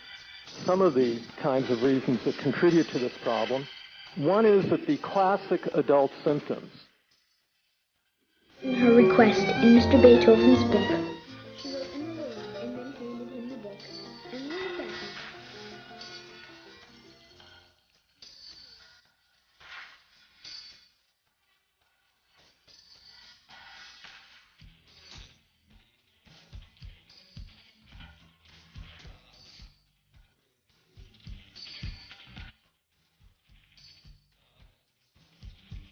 Screaming because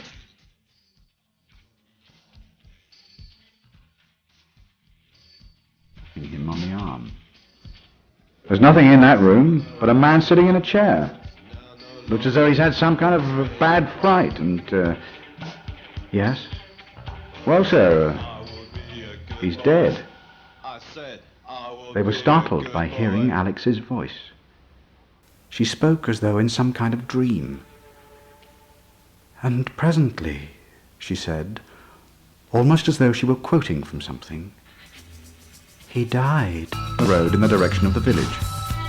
Presently he turned a bend and was lost to sight, but Alex still stayed in the same position, absent-mindedly smoothing a lock of the rich brown hair which had blown across her face, her eyes far away and dreaming. Alex Martin was not beautiful, nor even, strictly speaking, pretty, but her face, the face of a woman no longer in her first youth, was irradiated and softened until her former colleagues of the old office days would hardly have recognized her. Miss Alex Kinf had been a trim, businesslike young woman, efficient, slightly brusque in manner, obviously capable and matter-of-fact. She had made the least, not the most, of her beautiful brown hair. Her mouth, not ungenerous in its lines, had always been severely compressed. Her clothes had been neat and suitable, without a hint of coquetry. Alex had graduated in a hard school. For 15 years, from the age of 18 until she was 33, she had kept herself, and for 7 years of the time, an invalid mother, by her work as a shorthand typist. It was the struggle for existence which had hardened the soft lines of her girlish face. True, that had been romance of a kind. Dick Windyford, a fellow clerk. Very much of a woman at heart, Alex had always known.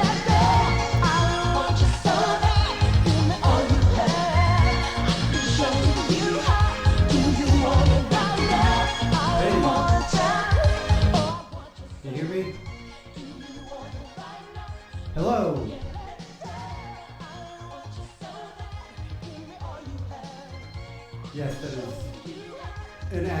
Where's the audiobook outtake? Oh man. The 32-year-old tape deck started to chew up my my audio digest bipolar disorder in children and adolescents tape. Oh, you can't hear me. Hey, you can't hear me. They my 32-year-old tape deck started to chew up my audio digest bipolar disorder in children and adolescents tape.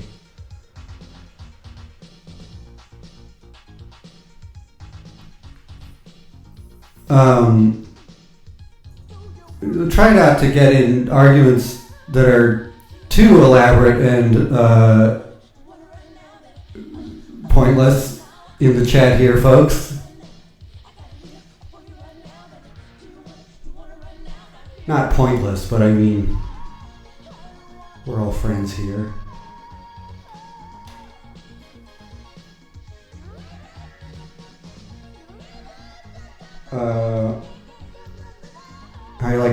How you like disco mix?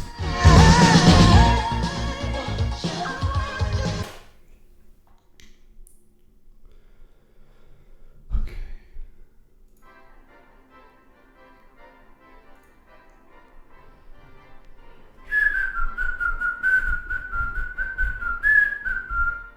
That's so some of these are legitimate commercially released tapes.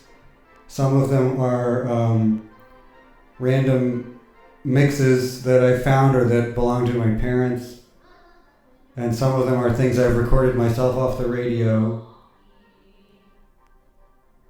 The disco mix was just in the trash in Park Slope. It's fun getting into a recording medium that everybody else is constantly throwing away. Oh no, I still had echo on. Okay, let's now watch. Let me unplug all the things from the board. I've been listening to an enormous amount of this radio show, The Best Show on WFMU. It's no longer on WFMU, it's now a podcast. I don't know what it's like now, but I'm listening to episodes of it from 15 years ago. Because I was really keeping up with it like 10 years ago, but now I'm listening to very old episodes of it and realizing how much the rhythm of that host is affecting how I imagine I'm trying to sound in doing any sort of hosting thing. It's what does the W stand for in U.S. radio stations? I don't know. Yeah, it's wild. Tom Sharpling, the host, is the voice of Greg Universe. And that's how everybody knows him after doing this show for like 20 years. This hugely important radio program. Okay, okay. What are we doing here?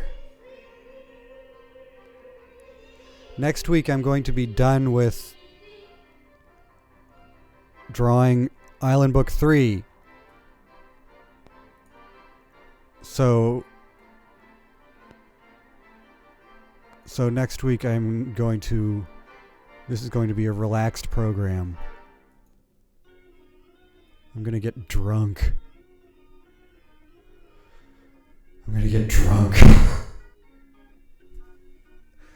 I guess. We're now going to watch The Cosmic Eye.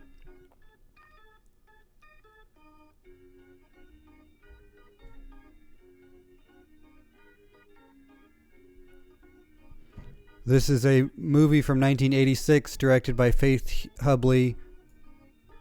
There are chunks of the shorts that the two of them made together throughout it. You probably have played... You'll recognize some of them from this episode of the show or other episodes. But Oh, brother. Here we go. The Cosmic Eye. This is like an hour 15 or so. I will talk to you at the end. Say goodnight. Tuck you in. Here you go.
I've never been away from home this long. I miss my children. You notice how the time seems to accelerate. Go home. You know, like one day out here is like 10 years back in where we are. Go home. Let's play We're Almost Home.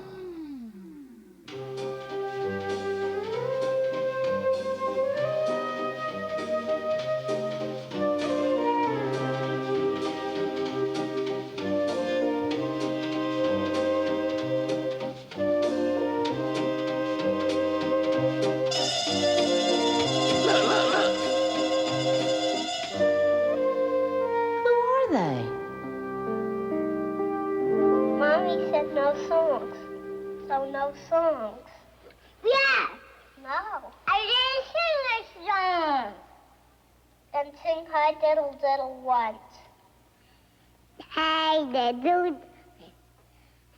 Hey diddle. Hey diddle da. Hey diddle. Hey diddle da do a cat. I think it's up there now.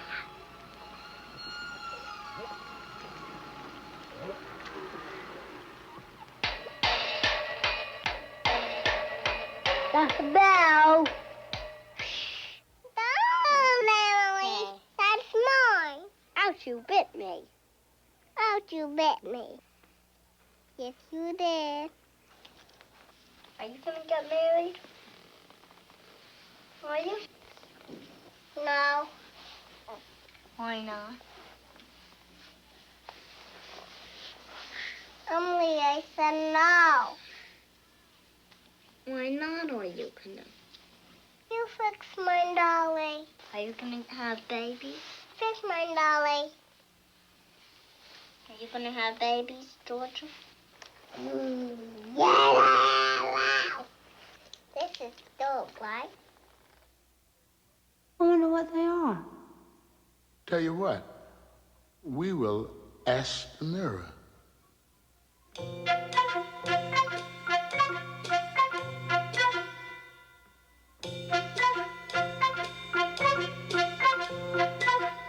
There's life on Earth. Wow. Wow.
Behold these wonders. They are yours.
Never finished until Panku died.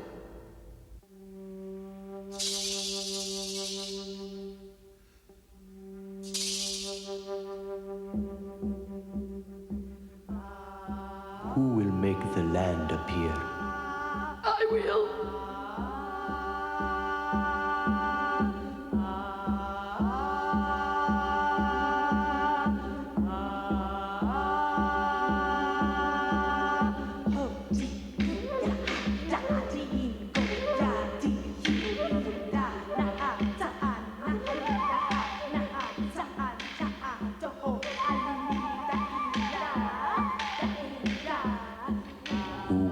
The light. I will. I am your mother. I shine for my children.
Isn't creation a wonderful thing? Oh, my. It's like music. If life is like a force or something, it flows into infinite shapes. Actually, now that they've got it, what are they going to do with it?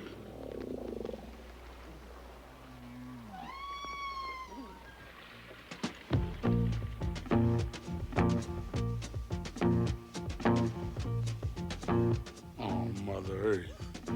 What are those? Those are humans. What are humans?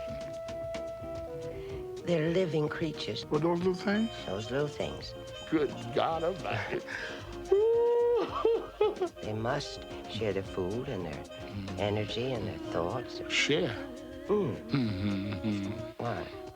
For their own maintenance. That's right. For their children and their children's children. You mean to say they're going to reproduce themselves? Well, suppose somebody withholds some of that. What happens then? Do they have any kind of a tribunal or? Each day is a choice of what to do. Mother, you are born optimist.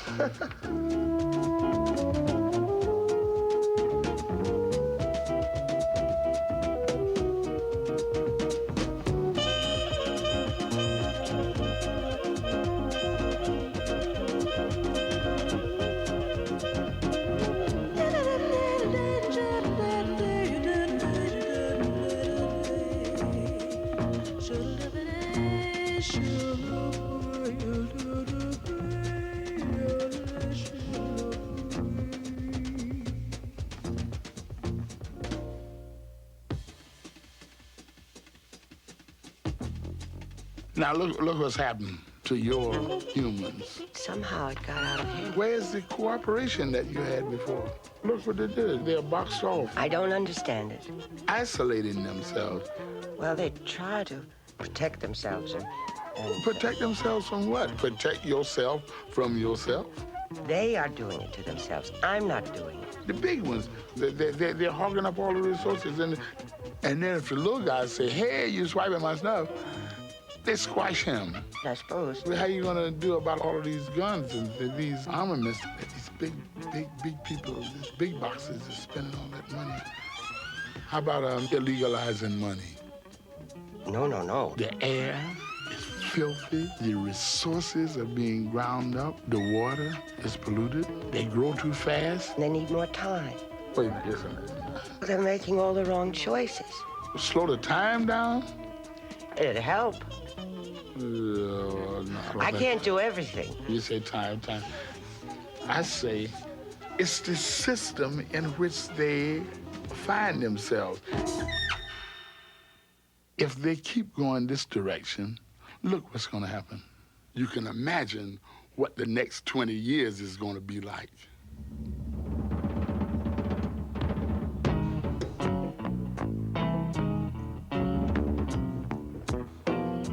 I'm about ready to give up. You're not going to have any water. You're not going to have any air to breathe. And when these little boxes over here are starving to death, there they go. There they go. There they go. But it's endless. Very soon the world will be overrun by them. Huh? I don't understand how they got this screwed up. They look like they're trying to exterminate one another. Well, how do we stop it? I only give time. I don't have anything to do with what they do with it. No, Lord. Mother. Do you think they'll make it? Well, Father, it's their choice. If they don't change, they know what will happen. Before the boxes, I can tell you what happened. Before the boxes, remember? They shared everything. They were living sort of like you wanted them to live, I think, at that time. Because I remember you smiling every now and then, you know. And then some smarty, he went out and got his and he hid it. He became the king. And then the ones that stayed on good terms with the king and the queen became the feudal barons. The rest of them became the have-nots. Remember Marco Polo, the Italian? He went to China, and when he got over there, they'd never seen anybody look like that before. So they looked back at him. So vice versa, they looked at one another. And then he came back and he presented the King of Venice with a choice. Guess which one he chose?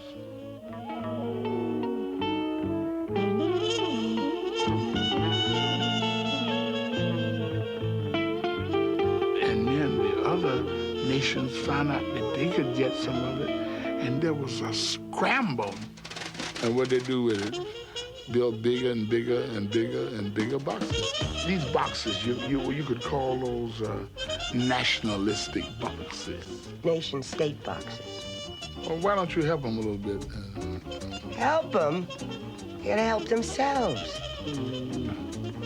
All you doing is sitting up there making sun, water, rain, and then drown them.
Oh, man.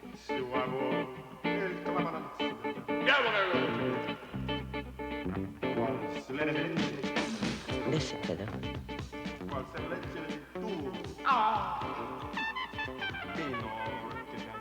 All people must be listened to. They can create their futures. They can design future worlds. Change is a coming. The discussions are going on in Asia and Africa and Europe and all these. That's what I had in mind. But all of them are compatible. And that includes all the big ones, the little ones, the medium-sized ones, the teenage ones. The teenage ones. The teenage ones is a good one, huh?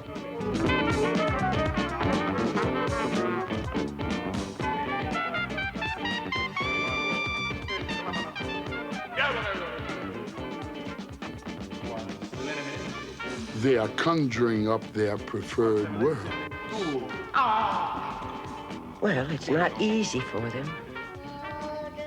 Well, maybe if you give them more time. You give them more brain.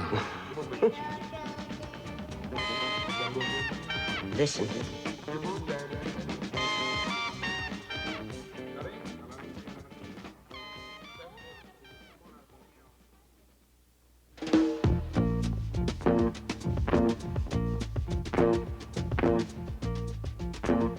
Well, Mother, you think they'll make it? Well, Mother, do you think they'll make it? Well, Father, it's their choice. Of course they can make it. But in time?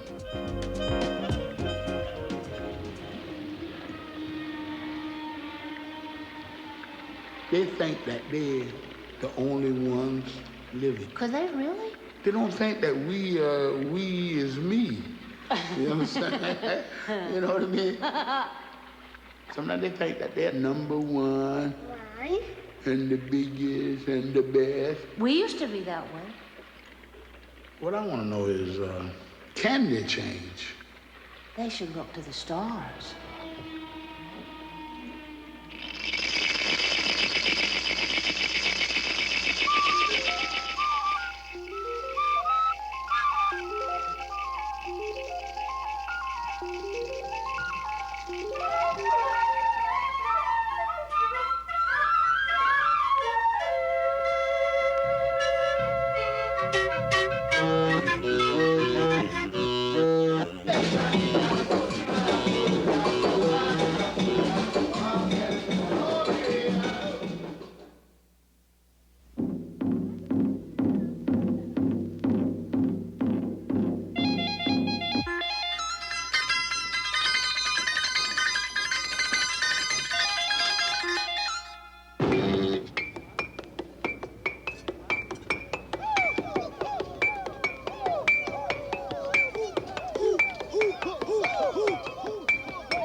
Wasn't that something when the baby moon died?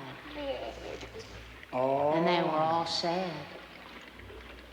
Then they saw the baby happy in heaven. Yeah. Day and night, life and death, round and round, children.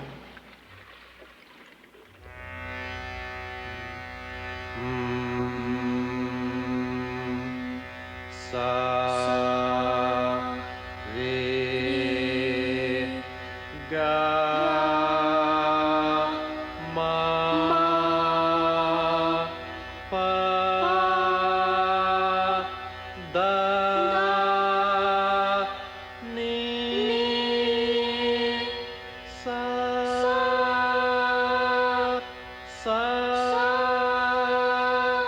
ni, da, fa, ma, ga, re, sa.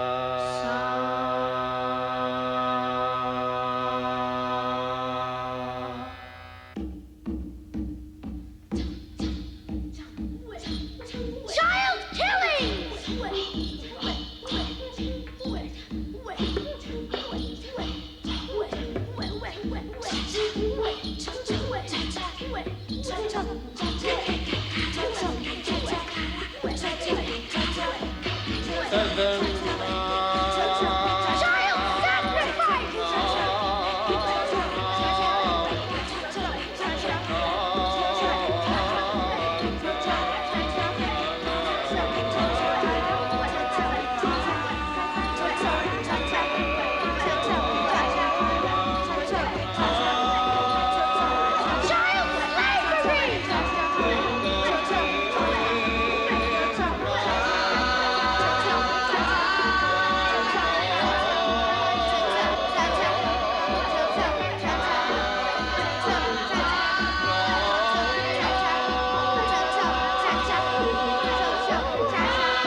Vamos a jugar. Onde você vai? Senta.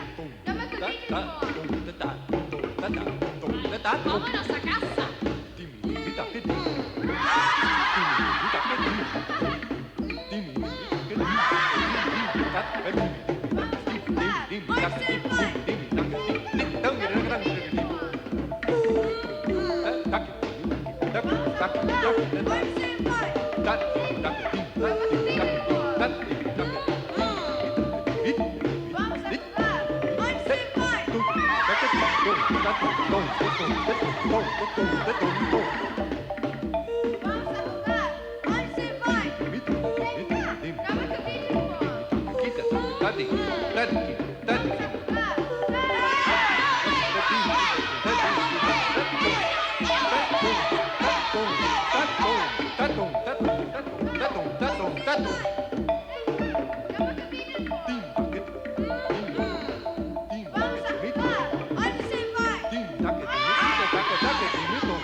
I believe with education that they can solve this problem. How could they do that? The parents have to take care of that baby for a long, long, long time. Hard rock. I believe they need inspiration. Great, Kelly.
We are all branches of one tree, leaves of one branch, and fruit thereof.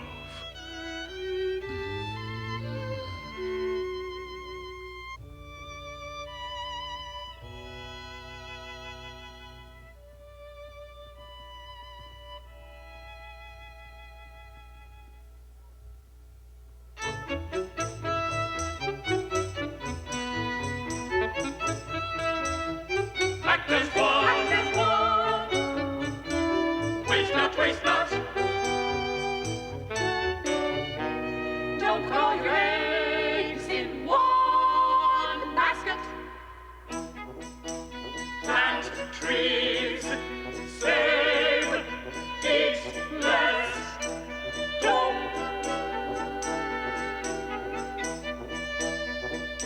Act as one. Do unto others as you would have them do unto you. Study, look, act as one. Act as one. And follow law.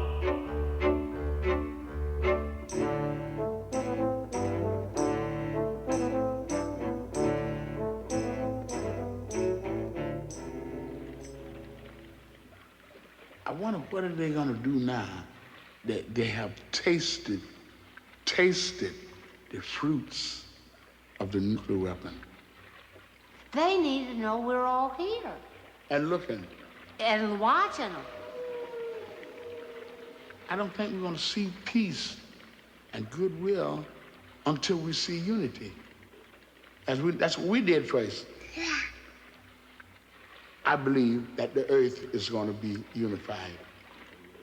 If they will look at other planets and see that some did destroy themselves, then maybe they'd see that there are other choices. It's a sad thing to go by a planet that's all dark and shriveled. I wonder what planet that was. The big one? And then there are others that are blooming and beautiful. Yes, that's right. There are places on Earth where obviously others have come to visit. Yeah.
compatia, Suturo. nasha, No. se, No. se, No. se, No. se, Ban. se, Ban. se, Ban. se, Ban. se, Nusu. me, Nusu. me, Nusu. me, Nusu. me, Tukututakaria. ya, ka, ka, Nekede singe do bito ke. ja, okate, Betutu. Combatutu. Betutu. Combatutu. Betutu. Combatutu. Betutu. Combatutu. Betutu. Combatutu. Betutu. Combatutu.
I'd like to touch their hand. Oh, if they could just hear us a little bit. I feel that they know we are here. Look. Oh. Look. I think you're gonna make it.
Cock-a-booty, out, cockle, booty, not stand over. This is diapers. It's a special kind of diapers. Yeah, simple. Easy, it's simple. How do you do it? I can't tell you because it's so simple. Who can't do that? So simple. Everybody would think it's simple. Just everybody. You button that. Everybody would think it's simple. John, run the barn. John, shh, be quiet. We don't want to wake everyone up. Birdie. You know he flew away. Away, away. We're gonna catch the bird. Follow me. The bird again, and fly up high, and it'll scare it away.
They are on the right track.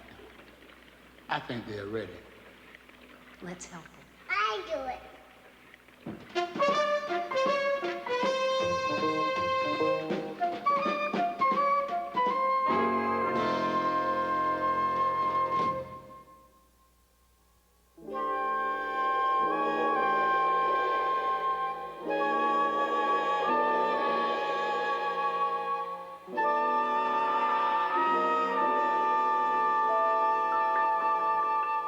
I wonder what they're going to be like now. I would imagine they're going to be perfectly formed world spirits. Bye.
Pretty cool. Kind of unlike anything else, right? That's my goal here, is to just find things that don't look like anything else. And that was a 3-hour Ambiguity program. Let's do it again next week.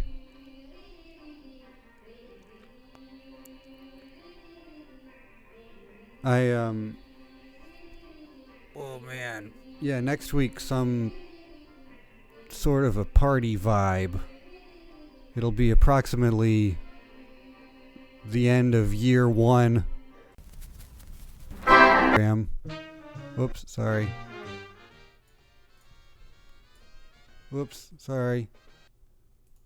I have a new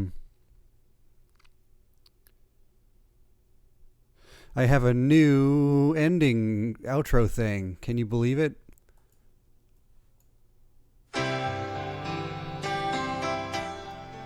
This is music from one of the Dirty Pair OVAs. Next week, well, somewhere around next week is the 1-year anniversary of Ambiguity program beginning. And we're still here. And I'm still doing it. So, have a lovely evening, or whatever it is where you're at. I'm going to let this music play at least until we get to the saxophone. Good night.